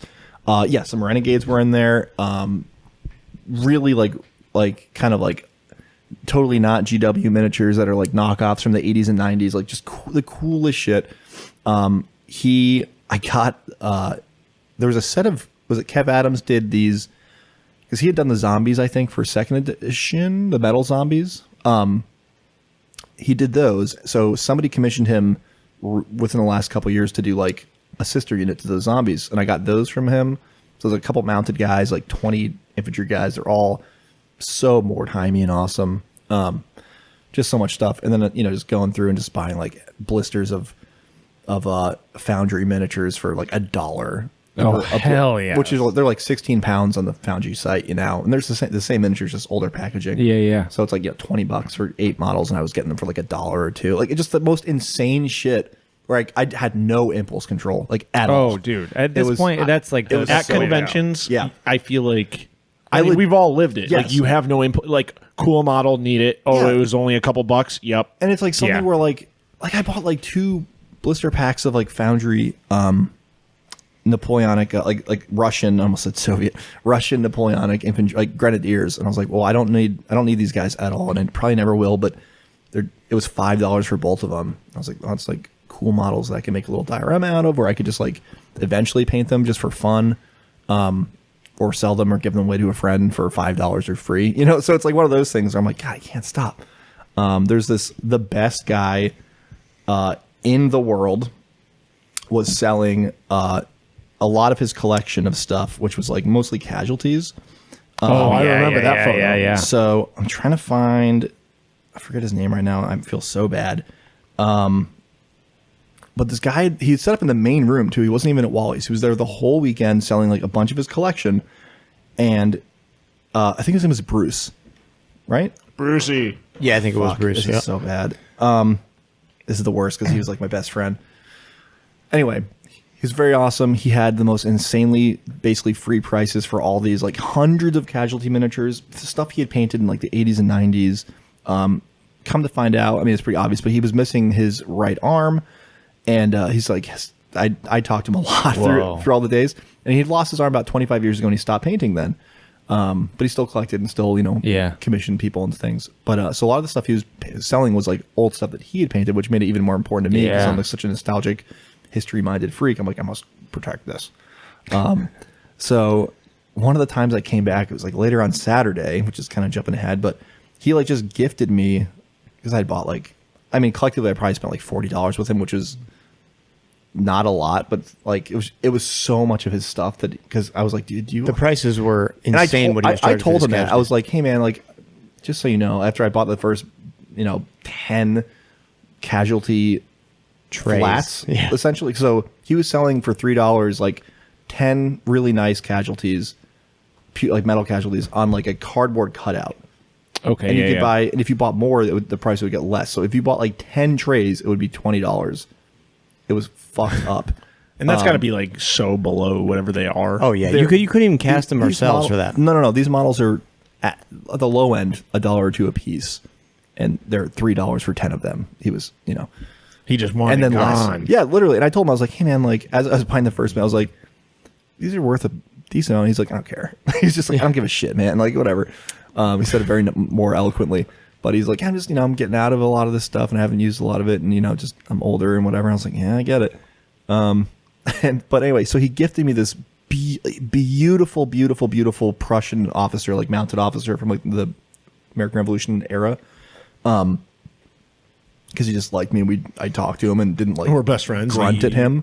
Well, because like I was talking, he was like, I remember you because you got personality. I'm like, yeah, I'm just not like walking up being like, what? How much is this? And then walking away. You're like, hey man, this is $1 cool. for it? Literally, I was like, I kept being like, hey, did you paint this? Did you paint this? Like, and he's like, yeah. But like, he ended up telling me he lived in England for a long time and learned from like a lot of like old school miniature painters about like tips and tricks. So it was just really nice that he gave me one of the last miniatures he painted. I was awesome. so stoked on that. Yeah. You think we could cast that stuff? The You casualties? think we could make like a Lego brick with like 10 of them? Oh, yeah. And then make like a big mold of them? Yeah, 100%. Be cool. Plastic casualties mold. are easy as hell. And they're all obviously laying down, so it's just like perfect. One piece mold. Yeah.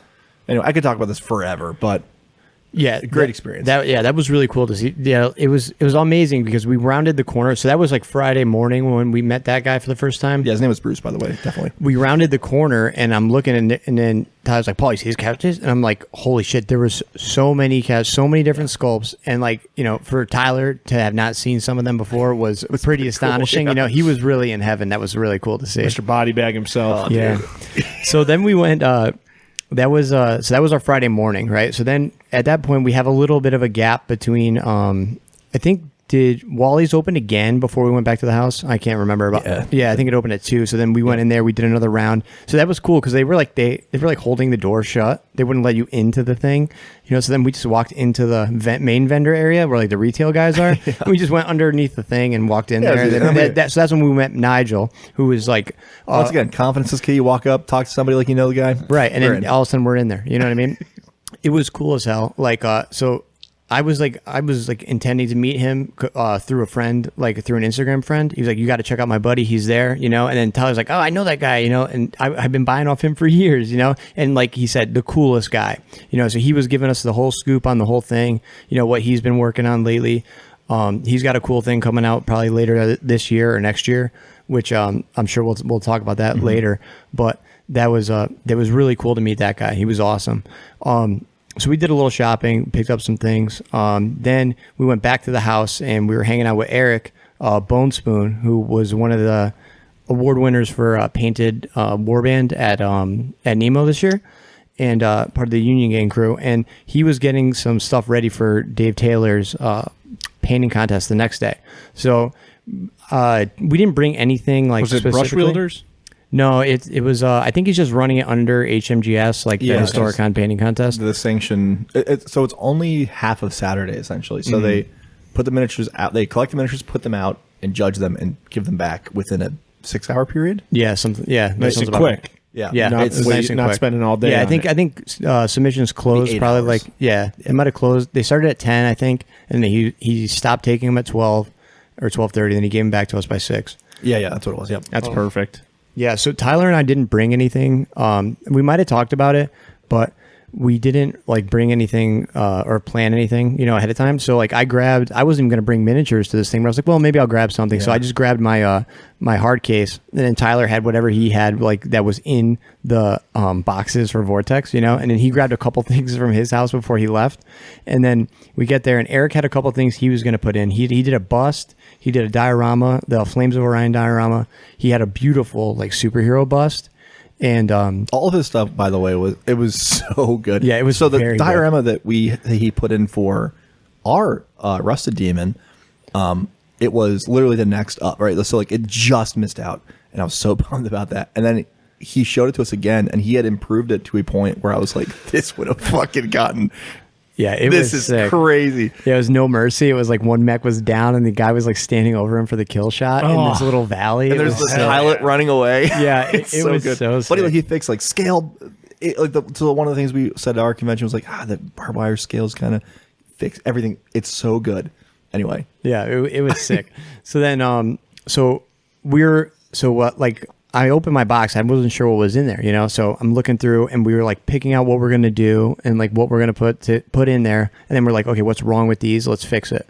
So I needed I had a cowboy I was putting in, and my brother's a Prometheum guys. So it was we picked out the best gene stealers, and then I had the shotgun guy, and that was so funny because it's one of my favorite models I ever made. And it's I was just getting ready one day to put this guy together. He's the body was the one of the sorcerers from Curse City, right? Okay. Yeah, he has this big thing on his back with a bird and rats hanging off it. Yeah. And I was about to put him together, and Phil goes, "Are you just gonna put it together? You're not gonna bash it?" And I was like, "Okay, motherfucker." So I made this gene stealer guy with a pump shotgun and this huge robe on him, and it ended up being one of the coolest models I've ever made. Yeah. And then I had my big sword guy, and then I had I don't know what the other guy was like one of those AdMech guys with like, he's like a repairman or something like that. We know with the big arm, and then 3 Gene Stealers, all like based coherently and everything like that. So I just like touched him up a little bit, and I had to fix the base on the cowboy guy, and then I put the little brain dude in, the little brain cat thing from Wilhelm Miniatures. Oh yeah. And that guy was ready to go, and then so were the Prometheum guys. I kind of just like highlighted him a little bit more, and then the cowboy, I just glued him on the base, right? But he had like a metal base, so the base looked like dog shit because it was you could see like the 2 levels of like the thing he was standing on glued on there. Oh, Steve, you would have died if you saw it. So I had grabbed some tufts, and it was pretty rough. Yeah, so we used the tufts, and we kind of like hid the base, you know what I mean? And then and I used the little like beard scissors. And you had bought the tufts that morning, right? Yeah. And then I like use the beard trimmers, and I kind of make the tufts varying like heights and sizes and stuff like that. And then so it was like a little cram session, you know what I mean? And we were dotting some I's and things like that, to get them ready. Then we went back to the con. We had a game that night, right? That night we did Moby Dick that night. Oh yeah, so that was Moby Dick 28. Okay, so finally. Moby Dick 28 was. Or first we did the Spanish one. That was Saturday. Oh yeah, this is Friday. Never mind. Yeah. So idiot. Friday night. Idiot. Yeah. So we all went out to big con though, baby. Oh, it was big. So we go to Moby Dick, right? We don't know what to expect, but we get up there, and there's this dude, and like Tyler said, when the GM is confident and he can just tell you here's what you're doing, here's how to do it. Okay, so we're all at this point. The whale's been spotted. Yeah. Okay. There's 8 of us playing, right? 8 of us. Yep. So you're showing up like mid-story, right? Yes. The whale's spotted, and the ship has sent out its boats. Yeah. So like, so we're all launched. Ship. We're all in our little boats. We each control one of the little boats. Yep. And so he gives you a sheet, and the sheet has 6. Every turn has 6 phases. Yep. And he called them pulses. And what you do is you plot all your movement that you're going to do. So everybody's like, okay, here's our huge table, our 8x12 table. Put your boat wherever you want, and then chart out 5 moves across these 6 pulses, right? Okay. And you get a move for every rower in your boat, every oarsman in your boat. And then you have a coxsman who works the rudder, and you have a harpooner.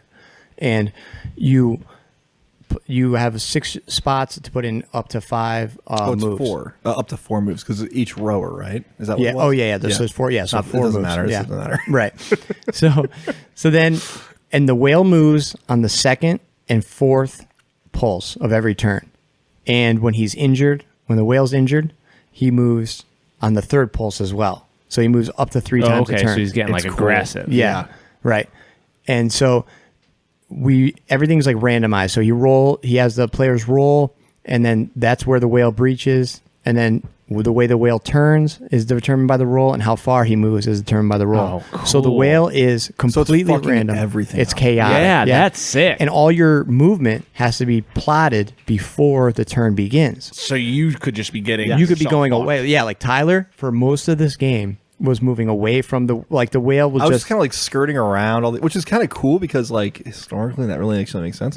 But it was neat because like there were some people. This one dude, Jeffrey, who is a whale killer, dude. This Right. guy, the whale in real life as well. At the end of the game, we found out the whale had 2,000 HP essentially. Yes. This dude inflicted over 1,000. This guy, Yo, he shit. Oh, yeah, probably couldn't close be to He was putting it to work. yeah, he He could was. not be stopped. Right. So like some guys, were right up on it the whole time. Other people were kind of just like fucking off essentially because we couldn't get close Because, to you it. don't even know. Yeah, and then once per turn, you could back oar and like cancel your movement, so to prevent like hits or That's whatever. so neat. It was so What a sick. cool- But you can't even like really plan for it though.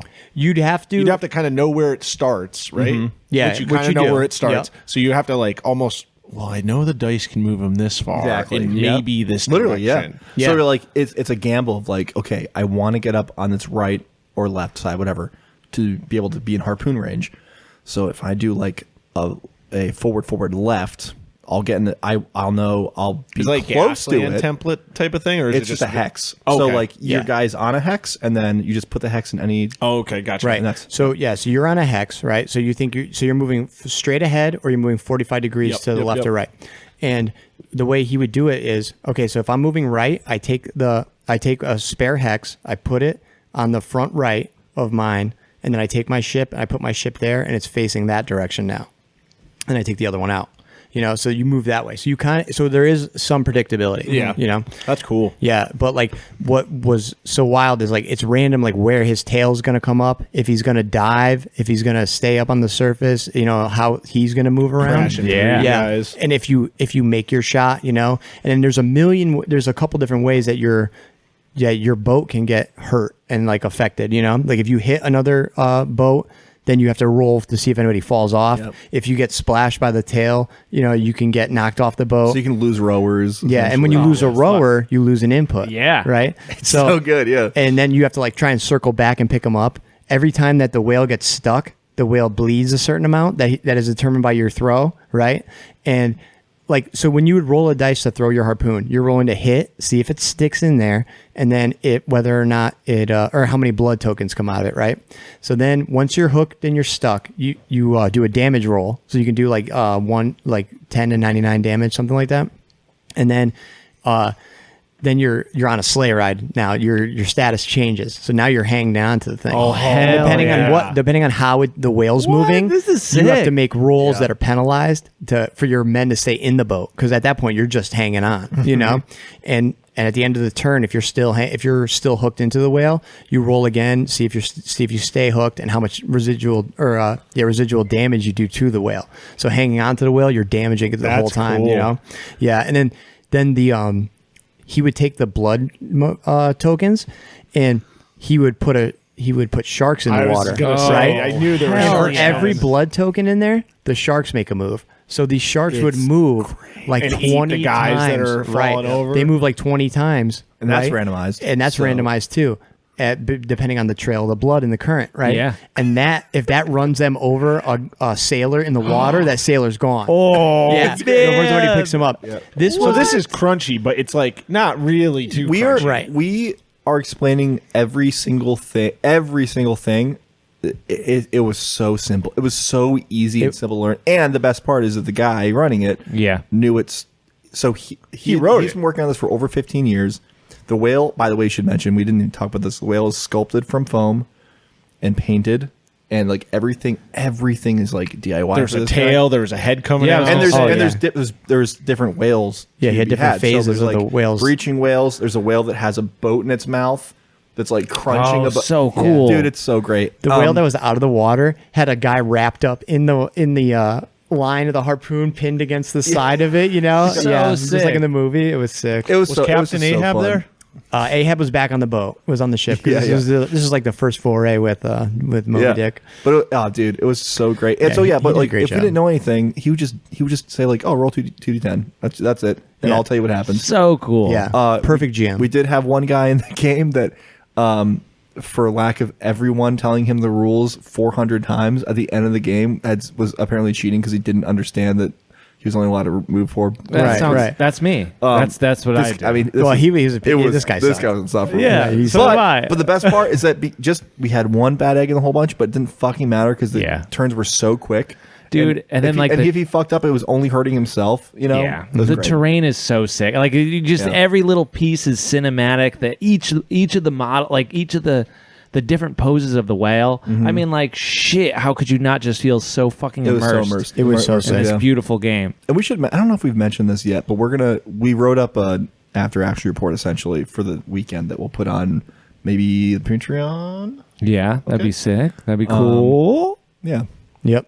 Yeah, that game was so fun. We had Tori in there, and yeah, he was hilarious. I was just like taking pictures of him across the table as he's like wilting under the for a guy who games a lot. You know what I mean? It's like he doesn't have a lot of stamina. You know. He's also next to the guy who just could not he's get nice it. and real Oh quick. no! Probably ask you a million questions. Oh, yeah. which is me. And like Tori was the guy there who had to take all his like stupid comments. You know what I mean? He was like, because he had a woman to his left. He's like he's turned into Tori and just dumping on him with all his dumbass apparently, comments. Yeah. Oh yeah. We don't have to get into Yeah, that. But that was so funny. Everything you think that guy said about the 25-year-old woman next to him, he probably said, Wow. Yeah. It was great. insane. Yeah, but the game was so fun. The GM was awesome. The whale ended up surviving with like 15 hit points or something like that at the end. Yeah, we Close just game, missed though. it. Yeah. I mean, and our greatest strength was also our greatest weakness because Jeffrey had purchased a couple of different boats after his got wrecked. Instead of like rescuing his own guys, he just got a new boat. He was churning through them. Yeah. So when you get a new boat, they would like give the whale extra HP. Oh, you know? fuck. Yeah. Oh, damn. Yeah. Jeffrey. Yeah. God Shout out to damn Jeffrey it. though. He did do an amazing. He ran a game. For it was like a Mobland game, On like Saturday, Chicago. right? Yeah, Yeah. it No was like shit. Chicago 1930s. Like Italians versus Irish mob, and it was incredible. Hard like city. It looked beautiful board. Yeah. I don't know where the buildings are from, but it all looks so good. Yeah. If you go on the Historicon Facebook group, you can see there's like a bunch of detailed pictures of it, and it might have even been in the Little Wars video. I'm not sure. Yeah. Yep. So that was our Friday night. Saturday night we show up again. Yeah. And I think we did another round of shopping, and then we went met Dave Taylor and put in all our stuff into the painting competition. Okay, yeah. And then we didn't really have much to do, so we walked around the vendor hall. You know what I mean, like the retail side of it, and that was like your standard fare. You know, like what you'd see at Adepticon. Oh, you know, totally, yeah. But like I found like this awesome mini from. At the Badger booth, I probably looked at everything they had there, but I got this awesome old Otherworld ogre, this metal ogre that I cannot wait to paint it up. It's I'll send you guys a picture of that thing, but it's super cool. This ogre with a spear. Dude, hard to beat that Badger booth. Yeah, very It's cool. the best stuff. Yeah, it was awesome. Yep. That's like one place where I don't really mind paying retail for Yeah. something. Yeah, you know? totally. Well, and the prices aren't even like No, yeah. crazy. No, it wasn't Like, outrageous. all those orc commandos that I've bought in over the years, They're great, man. Yeah. you know, And it's nice because they have a lot of English companies that they just retail for in the U.S. Yep. It's so nice, dude. Yeah, that was cool. I met this guy in there named Bob Ward, and then Tyler was able to come over too and meet the guy. But he was a very interesting dude. I thought that our friend Dirty Hands Kevin worked for him, but it was actually like not the company Kevin worked for bought one of Bob's IPs, but Bob was a big GW guy and WotC guy in the 90s and early 2000s, like top executive over there.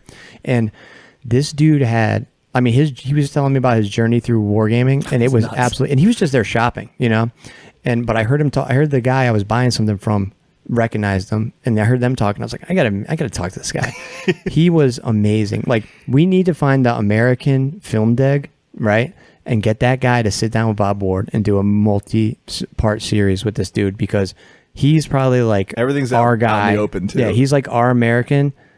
Like, you know, Yeah. the amount of like, he's in there as deep as all those GW guys. Like, he was there for the whole thing. You know, at WotC right up until they bought D&D. You know what I mean? Like, in some of the best years of Magic, he was there. You know, on the other side, but still. You know what I mean? Like, the stories that this guy has, I mean, Nuts. it's really a good part of history that I don't think is documented anywhere, that somebody needs to get in touch with that guy, you know? Yeah, it seems like he was definitely part of the big Warhammer boom in the U.S. too.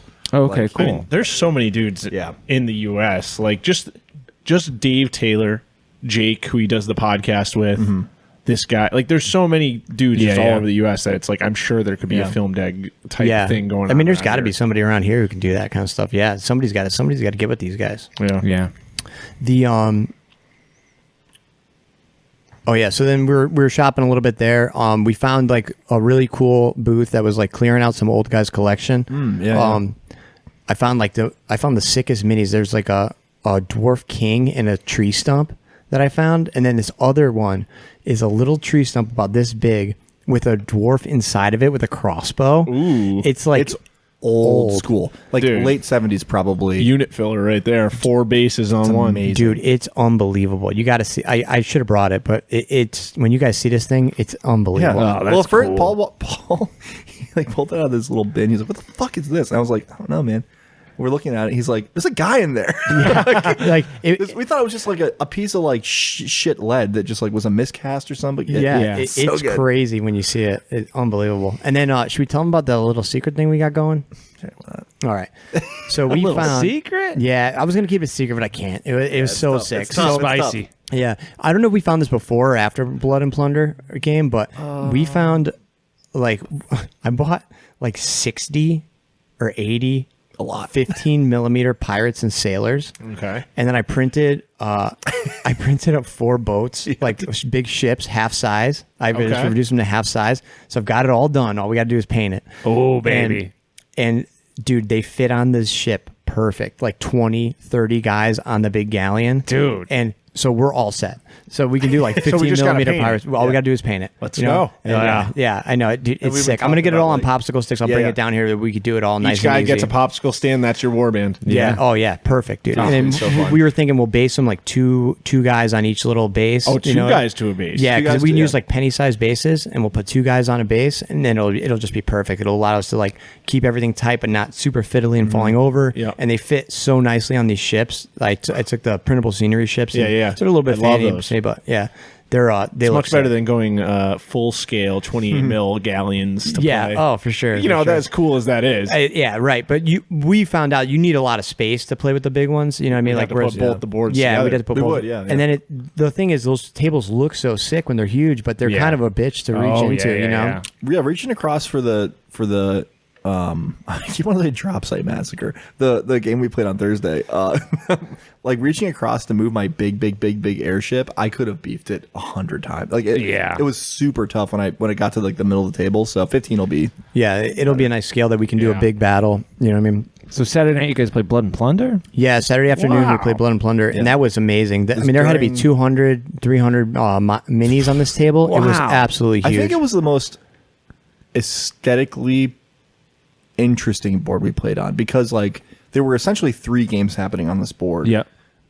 There was a naval like battle happening like in the harbor, right? And the board was what, 12 foot long by 4 foot wide, probably. So Something like one that. side had 6 the feet, beach, and with the So base. yeah, so there's a naval battle happening outside of our fort because our fort's on this little peninsula, and Paul and I are defending this fort. And then we have 2 guys with a pretty decent sized force like assaulting the fort. Yeah. And then down the way from there, it's condensed for gaming purposes. But there's like the town, right? And then there's like a siege with landing parties landing and trying to take the main gate of this town where the Spanish are also defending. So there's like all these things happening simultaneously, like a real battle. And just seeing the Navy guys like fighting like with the ships. Oh, dude, hell it was yeah. great. Sick. Yeah. It was cool. So we were in the fort, and there's these Dutch guys, like 4 squads of Dutch guys with 2 cannons are coming at us, and we're trading fire back and forth, and it was pretty cool. We never really got to a super conclusive thing. It was we kind of started burning out. So were the guys next to us, so we kind of just like called it. Our boy Chris was who we were in the game with. He's playing on the other side in the amphibious one where the one crew's landing, and there's a dude on his squad, like on the other team that he's playing against, who's a total punisher, like measuring every inch, like the worst kind Always of game. one. There's always one. I mean, I know we've said it a lot, but we had a perfect gaming experience the entire time. Mm-hmm. And this poor Chris, man, he just is playing with this worst guy in the world. The TO is even like, dude, roll. You know what I mean? Like, come on. Yeah. Like, Well, it's funny because we ended up playing against my buddy John, who I knew through. He was like a friend of a friend, and I met him at Adepticon for the first time this year. But he's like older school, wargaming guy again, right? And he's from the Midwest. So like we played against John and his buddy, and we're just laughing and having a great time. And John's like, I inflicted 4 casualties. I was like, ah, cool, yeah. I got 2 of your guys. This is great. And we looked at Chris, and Chris is just. It's like he's in a purgatory situation. And we're just like, because Chris and both of us were like, oh, we'll all play Spanish and we'll all be in the same team and it'll be fun. It was not fun for Chris. Poor Chris. yeah, man. We had a great time, dude. Yeah, we had an awesome game. It was super cool. Our Yeah. minis were great, dude. Blood and Plunder is a great game. It is. You know what I Yeah. mean? It's Very always fun and that's play, on yeah. me for not pushing it over here, but it is. We got a lot to do, So, but it was super. It was really, really fun. I love a D10. Yeah. Yep. So then, Well, while that's happening, Yeah. I went to go pick up our miniatures, Paul. All right. yeah, Tyler got me good. I forgot. So I don't know if I don't think I said yet. So I put in. I just happened to. I brought all my zombie stuff for Inhumane Harvest in case the boys wanted to play, which we didn't, which was good. Fine. If we played one more game, I would have died. And then I brought all my Civil War stuff, right, for Vortex of Hell. So in the zombie bin, there was like a bunch of like Last of Us minis I converted years ago. There's a couple random like I think like an Africa Corps squad was just in there. So I took like 6 Africa Corps guys that I painted to play against Mike the Bolt earlier this year. Zhuzhed them up, right? Threw them in through the converted, basically like just sculpted Last of Us guys in. I threw a naked berserker in, I think, like a Viking guy. Yeah. And then just one random zombie, right? And like the zombie, I just kind of like fixed up a little bit. I go down. I'm like, oh, there's some medals around here. Oh, cool. So I get my guys first. My zombie gets 3rd place in fantasy single, or no, sorry, sci-fi single. Yep. So that was sick. For one of my, I mean, I won over 100 zombies. I picked one random one. Yes. I felt very good. Like genuinely was like, oh, this totally. is so nice. What a sweet little thing. Paul's guys start coming back, and there's, dude, award after award after award after this guy. Baby. Motherfucker. So you got 2nd. Yeah, I got 2nd place the for Gene Stealers. for the sci-fi squad for my Brothers of Prometheum guys. You know that Prometheum, dude. No, you Amazing. can't beat it. You know? Can't beat And it. then Dave Taylor walks over to me with a little 1st place token, right? A little 1st place medal. And I was like, what the fuck? And he's like, yeah, Paul got 1st place for his cowboy. And I was like, no shit, dude. For the one you put the tufts on right before the Yep. fucking thing? Yes. Oh, baby. To Paul's credit, we did spend a good 10 to 15 minutes looking this model over before, talking through what works, what doesn't work. He put in like not a crazy amount of work, but enough work to be like, oh, okay, man, this is kind of cool. To bump it up. Yeah, Tyler was like, you know exactly what I'm going to say. Like when I pulled it out, I'm like, maybe I'll put this guy in. Tyler looks at it and goes, you gotta. Yeah. He's like, oh, you Gotta gotta. do it. That's the guy, So yeah, And I he was like, just, all right, he's telling me that. He touched up like what, 1 or 2 little chips. Oh yeah, because there's Added some- old metal model. added So some yeah. depth. yeah, I to had to paint the pants a little bit. But on really, like Friday afternoon. he just cleaned it up, right? So yeah, Dave walks over, gives him the medal. And it's like, listen, dude, I can't be walking up just giving him a 1st place medal. Because Dave was like, have him come back down here. We got to take a picture for the magazine. I was like, all right, this is nuts. So I was like, listen, hold on to this medal, hold on to the model. I'm gonna get Paul. I'm gonna tell him he lost it or something. Then he has to come down here and talk to you. And he was like, you asshole. I was like, yeah, cool. Go up to Paul during the game, and I was like, dude, I got a medal. You got a medal. This is sick. He's like, whoa. We're so stoked. And I was like, Dave has to talk to you though, because I think they lost your cowboy. And they can't find it. Fuck. I'm devastated. I didn't know how else to talk to. Like I was like, I gotta get him down there. Yeah. And what happened? Yeah, so I was so stoked, Steve, that I like got the 2nd place for the Prometheum guys. I was like, fuck, who cares? You know what I mean? Like, my friends don't even want to play. Come to find out. But so I'm like, so I go downstairs and I'm like, I go down there. I'm just like, okay. I step away from the game. I'm like, Dave. I was like, and I'm walking by and I see he's still in the thing. I go, Dave, you didn't lose my mini. He's right there. And he goes, oh yeah. He goes, come here, Paul, we'll take a picture. And so like I go over there and I thought he was taking my picture still for the other thing, right? Yeah. And then I was like, yeah, I don't know if you heard me. My model's right there in the thing. I can grab it. He goes, oh yeah, that's your 1st place model. I'm like, what? Oh. And he goes, yeah, you did a great job. And I was like, oh, okay, sick. I'm like, holy shit, And then they give me that. They give me the thing. They take my picture. And I had told my boy, man, the 3 days a month I don't wear a shirt that Steve designed. And of course, when they take my picture for an international wargaming magazine, I'm not wearing the Hive Scummer under the dice shirt.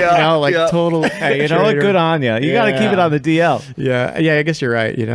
Gage will like I was wearing Dungeons Sin shirt though. So Yeah. Cool. But yeah, that'll be in War Games. War Games Illustrated. Oh Yeah. my goodness. And then I went and bought a subscription for that. I gotta go buy that issue when it drops. Yeah, anybody gets that, send it to me. Do we know what? Do we know when it drops? I think it's going to be the August or September issue. Okay. It's quarterly, right? No, it comes out every month. Is it monthly? But yeah, Okay. they sell quarterly subscriptions. I'll check out at one of the local game stores. Yeah, for see if sure. I can pick it up. But yeah, man, to say I was proud of him would be a understatement, dude. Means the I world. mean, that's like sick, Yeah. dude. That's sick. Yeah, it was- I'm gonna it go was find that really magazine cool. in Barnes and Noble. Yeah. My friend Paul's gonna be in a picture in a Isn't that cool? magazine that's in Barnes and Noble. Insane. Dude, that so shit's sick. crazy. Yeah, I was really happy. I mean, like Tyler had me so fucked up. Like I wasn't. The whole thing like came on like 2 seconds, and I like wasn't even processing it really as I'm like taking the medal and walking away. I didn't even ask Dave what he liked about the mini or anything like that. Until Hey, thanks. See you later. Well, dude, yeah, I was like, because I'm going down there. I'm just thinking like, okay, here's this guy that is like, legendary figure. You know what I mean? Like he does the thing. You know, he gave my buddies 90 minutes of interview. You know, that time I'm like, this guy is the man. I was like, I'm not gonna be like, oh, you fucking lost my thing. You know, and then all of a sudden it's a complete reversal. I was like, holy shit. Yeah. But yeah, I was really happy about that. You know, Do you ever think about how those models were created for 2 settings, like made by friends too? Like, you wouldn't have made those if it wasn't for like these cool settings that friends have created. Yeah, I didn't really even think about that. Right. Like Alex making Dead by Lead. You know? I never would have picked it up, you know? And it's like, and it was like, I was so stoked on Dead by Lead that I was like, okay, I'm going to paint this serape, like perfect Mexican blanket with all the things, you know what I mean? And like, I did the face with all the, you know, like yellow up top and then a rip of red across the middle and then a blue beard. And like all that came through perfectly as I glazed the flesh over the top. And then, and then the Prometheum guys, I was like, you know, that was such a fun project to do, you know, so, and I knew that was going to be right in his wheelhouse, you know, so I was really happy that I had those in that box when I grabbed it. And that was really cool, you know, so he took pictures of all that. And so we go back to the house and I'm trying to take pictures of the Mini, right? And I cannot get any of the details the most to look. low lighted. Yeah. It's so bad. So I couldn't even get a picture of this thing to show like everybody what it looks like. So we have to wait for the magazine to come out. Oh my God. So we can actually see it.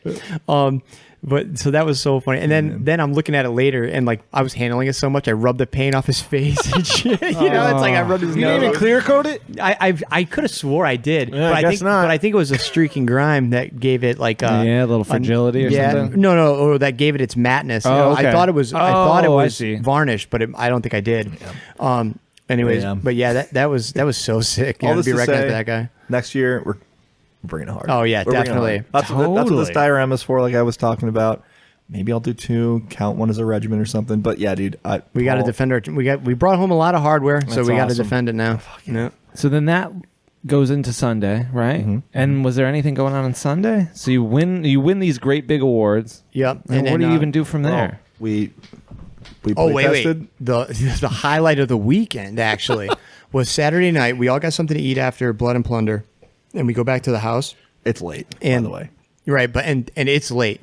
But thankfully, we had set up prior the battlefield on the kitchen table for Vortex of Hell playtest. Oh, and this was yes. highlight of the weekend because we have. I mean, I'll let Tyler tell the story, but I just want to set the scene. Yeah, so we have 2 veteran war gamers and analytical minds in Tori and Eric, who are going to be the playtesters. You know, guys who have played a bunch of different systems and they know their way around. Dude, you know what I mean? Better than that. Yeah, Genuinely, really. yeah. And then we have Tyler there to GM it, and the board looked incredible. Like. Tori brought all his, you know how he does the terrain, so he brought all his shit. He shit. printed me out a house fort and just gave it to me after the fact. Like, he brought all this crazy shit. And, like, separately, I'm like, yes, whatever, wargaming train came together perfect. Yeah, it was beautiful. And we got some great pictures of it, too. But, yeah, I'll let Tyler tell the story about how the playtest went. Okay, I'll try to be shorter with this one. So, Yeah, we didn't even... but, We got a bat rub coming at some point. Yeah, we do. We actually do. Probably none of the dice, right? We were saying, It's whenever, or whatever. in the fall. It's already put in there. Yeah, we'll have a multi-page spread in the next Under the Dice. Obviously. So yeah, the big thing was like this. I was very okay with not doing it. Tori was hell bent on doing this, right? I was like, listen, buddy, it's fine. I only painted 140 miniatures for it. It's not a big deal. No biggie. No, but genuinely, I was like, listen, because Tori was sleepy. He's a dad. He's sleepy. You know? It was like 11:30 when we started. Paul's fucking falling asleep. I'm dying. Eric's somehow ready to go. Yeah. So we set it up. The model's already out, like we said, and I start walking them through mechanics, and we didn't read through the book, obviously. I was just like, listen, you tell me what you want to do, and we're going to figure it out. Yeah. These are the basic rules. How this game works in the easiest description is, I don't know if I even talked to you two about it really at all. So you're building a Civil War company of men, and a company is one company within a regiment, which is 10 companies, right? And a lot of times they would be smaller battalions, so it's like several companies in one battalion. So you'd have like 3 or 4 companies in a battalion, for example. So this game is like ideally played between 1 and 3 companies. Okay. One company is like a nice, like quick kind of skirmish where you literally can fight in skirmish lines and stuff. In a battalion, you can have like a color company, so guys with flags. Those influence the battalion in certain ways with like morale, whatever. when you're building a company, you are choosing either a veteran company, a seasoned company of men, or like new recruits. And same for officers. So when you choose your officer for the company, he's a veteran officer, a seasoned officer, or like a newly commissioned officer. And then these are all bought with supplies. And then you have to essentially buy the weapons for them too. So you can be like buy like smooth bores, which are like not as accurate, rifled muskets, etc. Yeah. So I already had this all planned out. I told them what each guy had. The first casualty of this game is Tori throws up his Confederate skirmish line, which is one of his companies deployed in front of the rest. Like in open order. The first casualty Eric inflicts on him is his officer. So the officer's down. Amazing. Like his captain's dead, which obviously throws things into like, crazy. Morale is the very first very bad. Vortex of Hell casualty. The company then loses his officer's orders. So I should also mention that each company comes with a set amount of orders that an officer can give, and then the officer comes with a set amount of orders, which is where like the veteran status comes in. So a veteran officer with a veteran company is 3 orders plus 3 orders. So that's 6 orders, which is a lot because you've got to do everything from advancing your men to turning them, left face, fire, reload, double quick step, all these different things on this list of orders, right? So he loses like half the orders he can give, which means like some random sergeant's basically like, I don't know what to do. And then the game just like it went very quickly. It went way quicker than I thought it would. I think I'm kind of hitting a nice middle ground between like dumb history that doesn't necessarily impact anything other than my need for it to be correct, and like a playability of like fun, like having fun and like inflicting casualties and making sure that like this historical game is fun. So there's a little bit of back and forth. They both deployed skirmish lines. The skirmish lines got chewed up. Eric advanced his guys, and like Tori had a company in a house at one point that was firing out of windows, which is like I didn't have rules for that, so I had to make it up on the fly. It was sick. Eric ended up like technically pushing and taking that part of the field, and then Tori won the day because both Eric's flank companies had been like essentially routed, like they'd been just like massacred. Yeah, they're combat ineffective, right? So Tori wins the day. It was so cool to see it play out. I don't need to get in the nitty gritty of anything else. I think that's pretty much it. But their feedback was so good on stuff that I was like, this is so good. But it was also nice for me for them to be like, this is like playable and not bad. The things that they were suggesting I changed is like just adding to or like clarifying rules that like don't make sense to people who haven't been studying this for 25 years or whatever. Yeah, sometimes you have to like I need to give myself. away. Yeah. It was so good though. Yeah. And that's kind of like, not to take away from this, but like that's kind of why we have been wanting to do the like game design night that we've been doing with Ben and yes. Brian, where it's like you bring your game that you've been in your head a lot or like only shown a handful of people, and then it's like new people are experiencing it and playing it, and you're like honing in on rules or new mechanics even that are like shit you think you wouldn't have thought of. Yeah. Well, and shit that like you're worrying about being crazy important, people aren't even noticing. Yeah, and then they're like, this thing that you're worrying about, you could probably drop it because it doesn't matter. Yeah. Yep. Yeah, totally.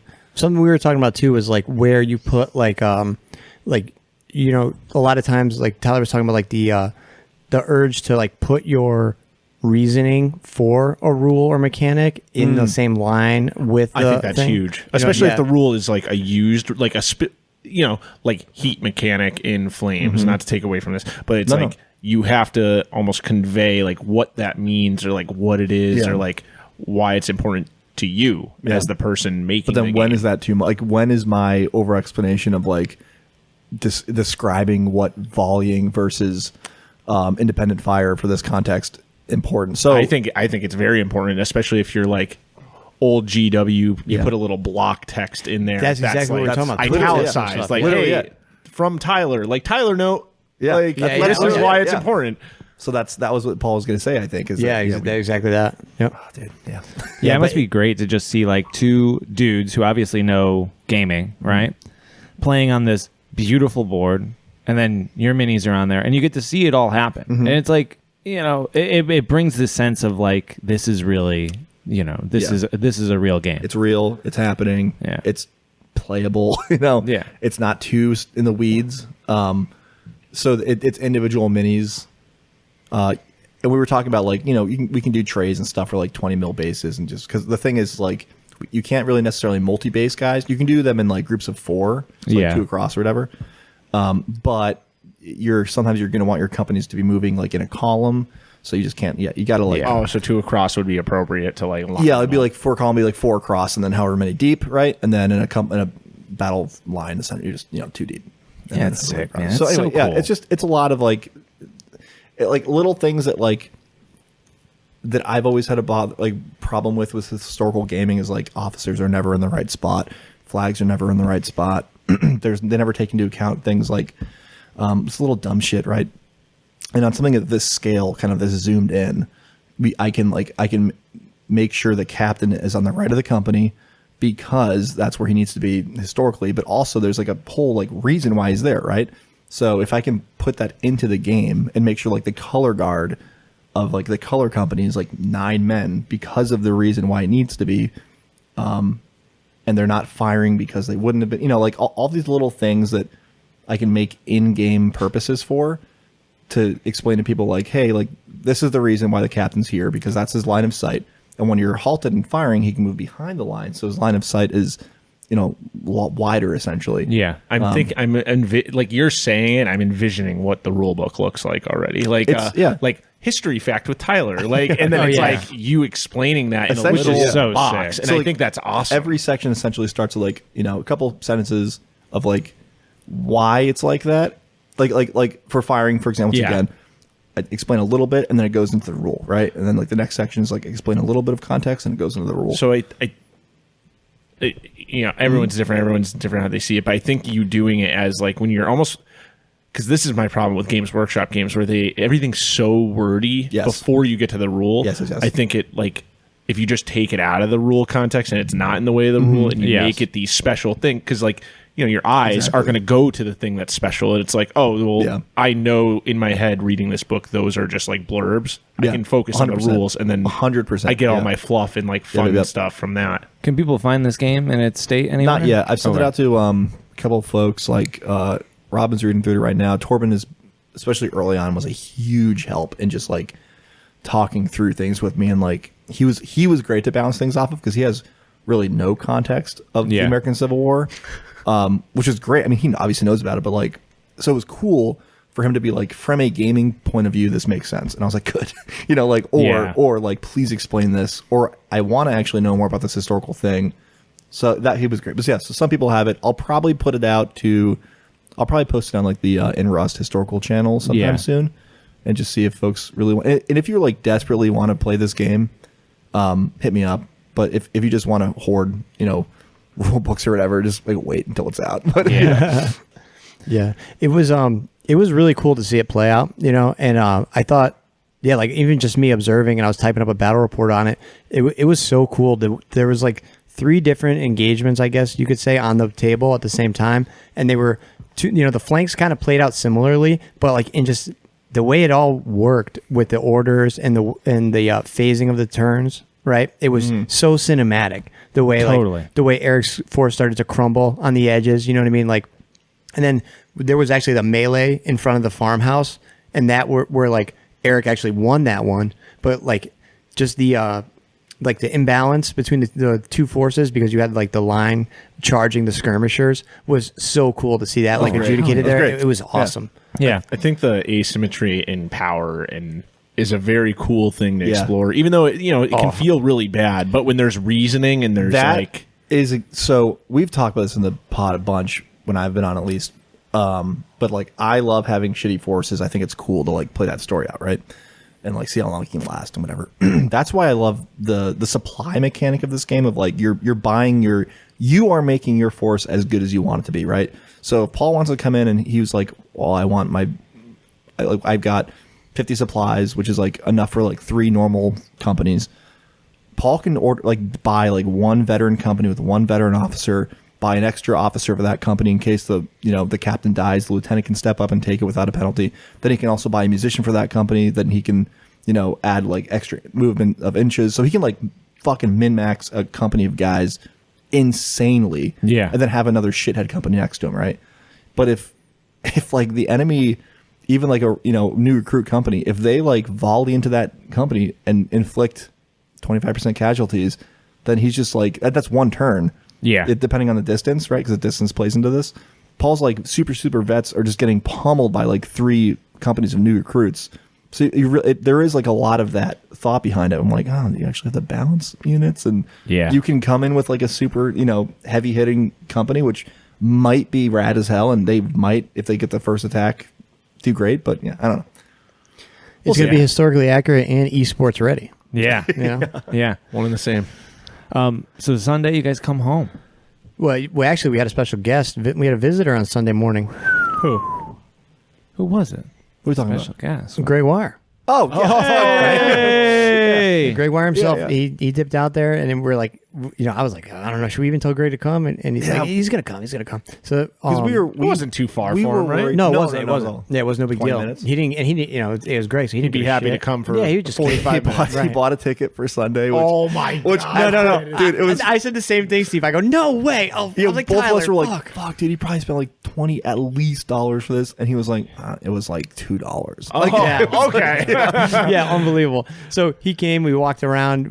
Just shook some hands and looked at more Yeah. shit. But we didn't really buy it. We were all done spending. Oh, We wanted to get home bad. We needed to. At that point. yeah, so spent 2.5 hours with Greg and just hung out. Yeah, which it is was- great. It was great to see him. Oh, of course, always. He's the best. Yeah, it was awesome. Any of those wires, you Yeah. know. But Greg's a special boy.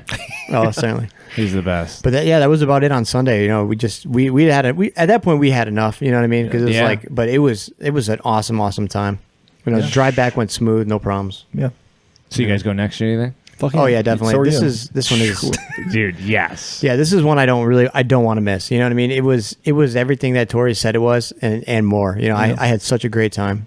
Yeah. It's just hard. Yeah. Go ahead. No. It's just hard to. We've talked so much about. I mean, I'm sure people are bored to fuck now, but it's so hard to explain how.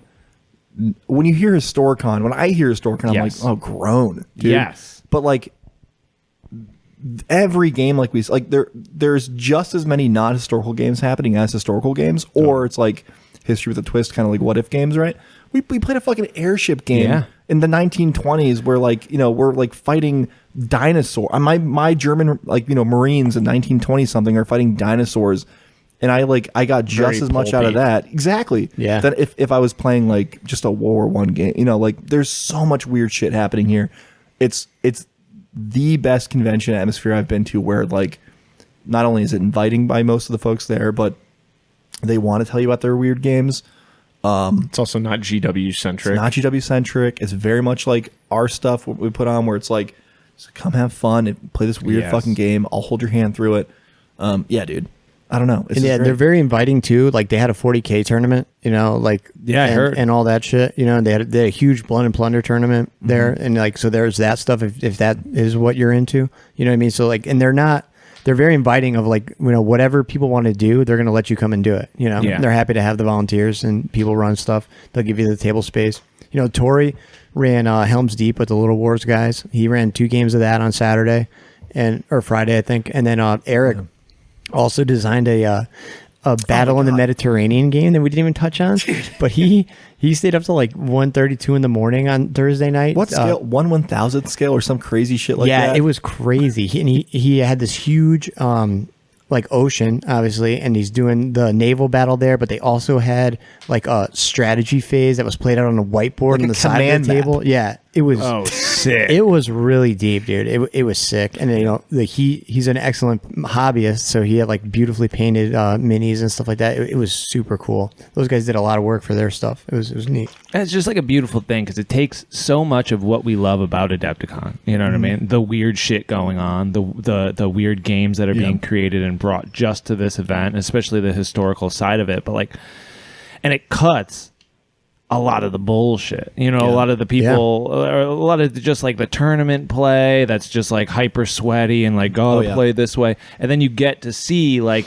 people who are making shit who like care about the fucking shit that they're making. They're putting work into like making this airship game not just happen, but like be an immersive experience. fun. Yeah, exactly. Yeah, definitely. I mean, it's also great because like if you're like, I really like the look of like the English Civil War, and I love pike blocks, but I don't want to paint them. You just sign up for a game where this guy already painted 400 men in 120 man pike blocks, and just play like the largest 28 millimeter game I've ever seen. That's like, cool. It's insane. Yeah. So you can kind of like make your own little bespoke weekend out of it. If the game sucks, just say you have diarrhea and leave. Yeah. Oh, totally. Like, not feeling good. Gotta go. Yeah. There was, I don't know, like we kind of mentioned it, but like the amount of stuff there and the detail of it all was mind blowing. There was like, do you remember when we walked upstairs to check in with those guys that there was like that dungeon crawl through the pyramid? Yes. It was like you guys sent that pics. Egyptian thing. Yeah. This thing was so big. Yep. I mean, I'm just thinking like if Steve was here, he'd be losing his mind about this thing. We It said was that every second of the day. Yeah. We were like, We must Terry would have- love this. Steve would love this. Gage would love this. Like, Phil would Yeah. love this. Shit. Like, yeah. There was, Hey, I mean, Next year. this Yeah. dude had a fucking 54 millimeter scale Roman bat. Like, so 54 mil minis, two table lengths. I don't know how to describe it. Like, Yeah, it was like 2 tables, 12 feet long by 8 feet wide, So like arena rec scale. but on 2 different Yeah. tables. So he had like 2 different aisle, like, yeah, yeah. 2 aisles. So then like you would play from one to the other, so the players wouldn't get crowded. Like it was the biggest insane. game. It was huge. anyway, yeah. Just Yeah, so there's much. really something for everybody there. I think it's this is definitely a can't miss for me, And then Steve, like you said, not having to work or do Yes, anything yes, else yes. the whole time was so much fun. And then I was pretty impressed with the Lancaster too. I mean, just the little couple block area we It's were a cool at, city, yeah. it was pretty cool. There was a ton of different stuff to eat. There was a ton of stuff to do. It was cool. Well, next year we'll roll down in your Totally. no AC car. No. Yeah, baby. Yeah, No. yeah. Until then, listeners, keep your eye on the bookshelf over at Barnes & Noble for the beautiful Paulie's face. You know. Yeah. thank you very Thanks for listening to all our bullshit. Oh, dude, honestly, what a fucking great experience. You guys are the best. Thanks for Thank coming. you. Until next time.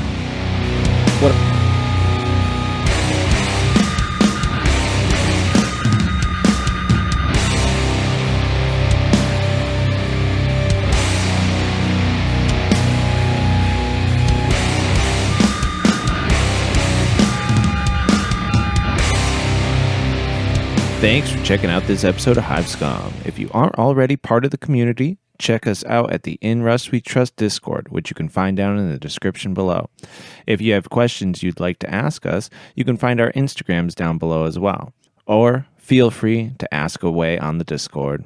We also have plenty of extra content and other perks available to our patrons on Patreon. So if you're interested in helping us keep doing what we're doing, then you can find that description below as well.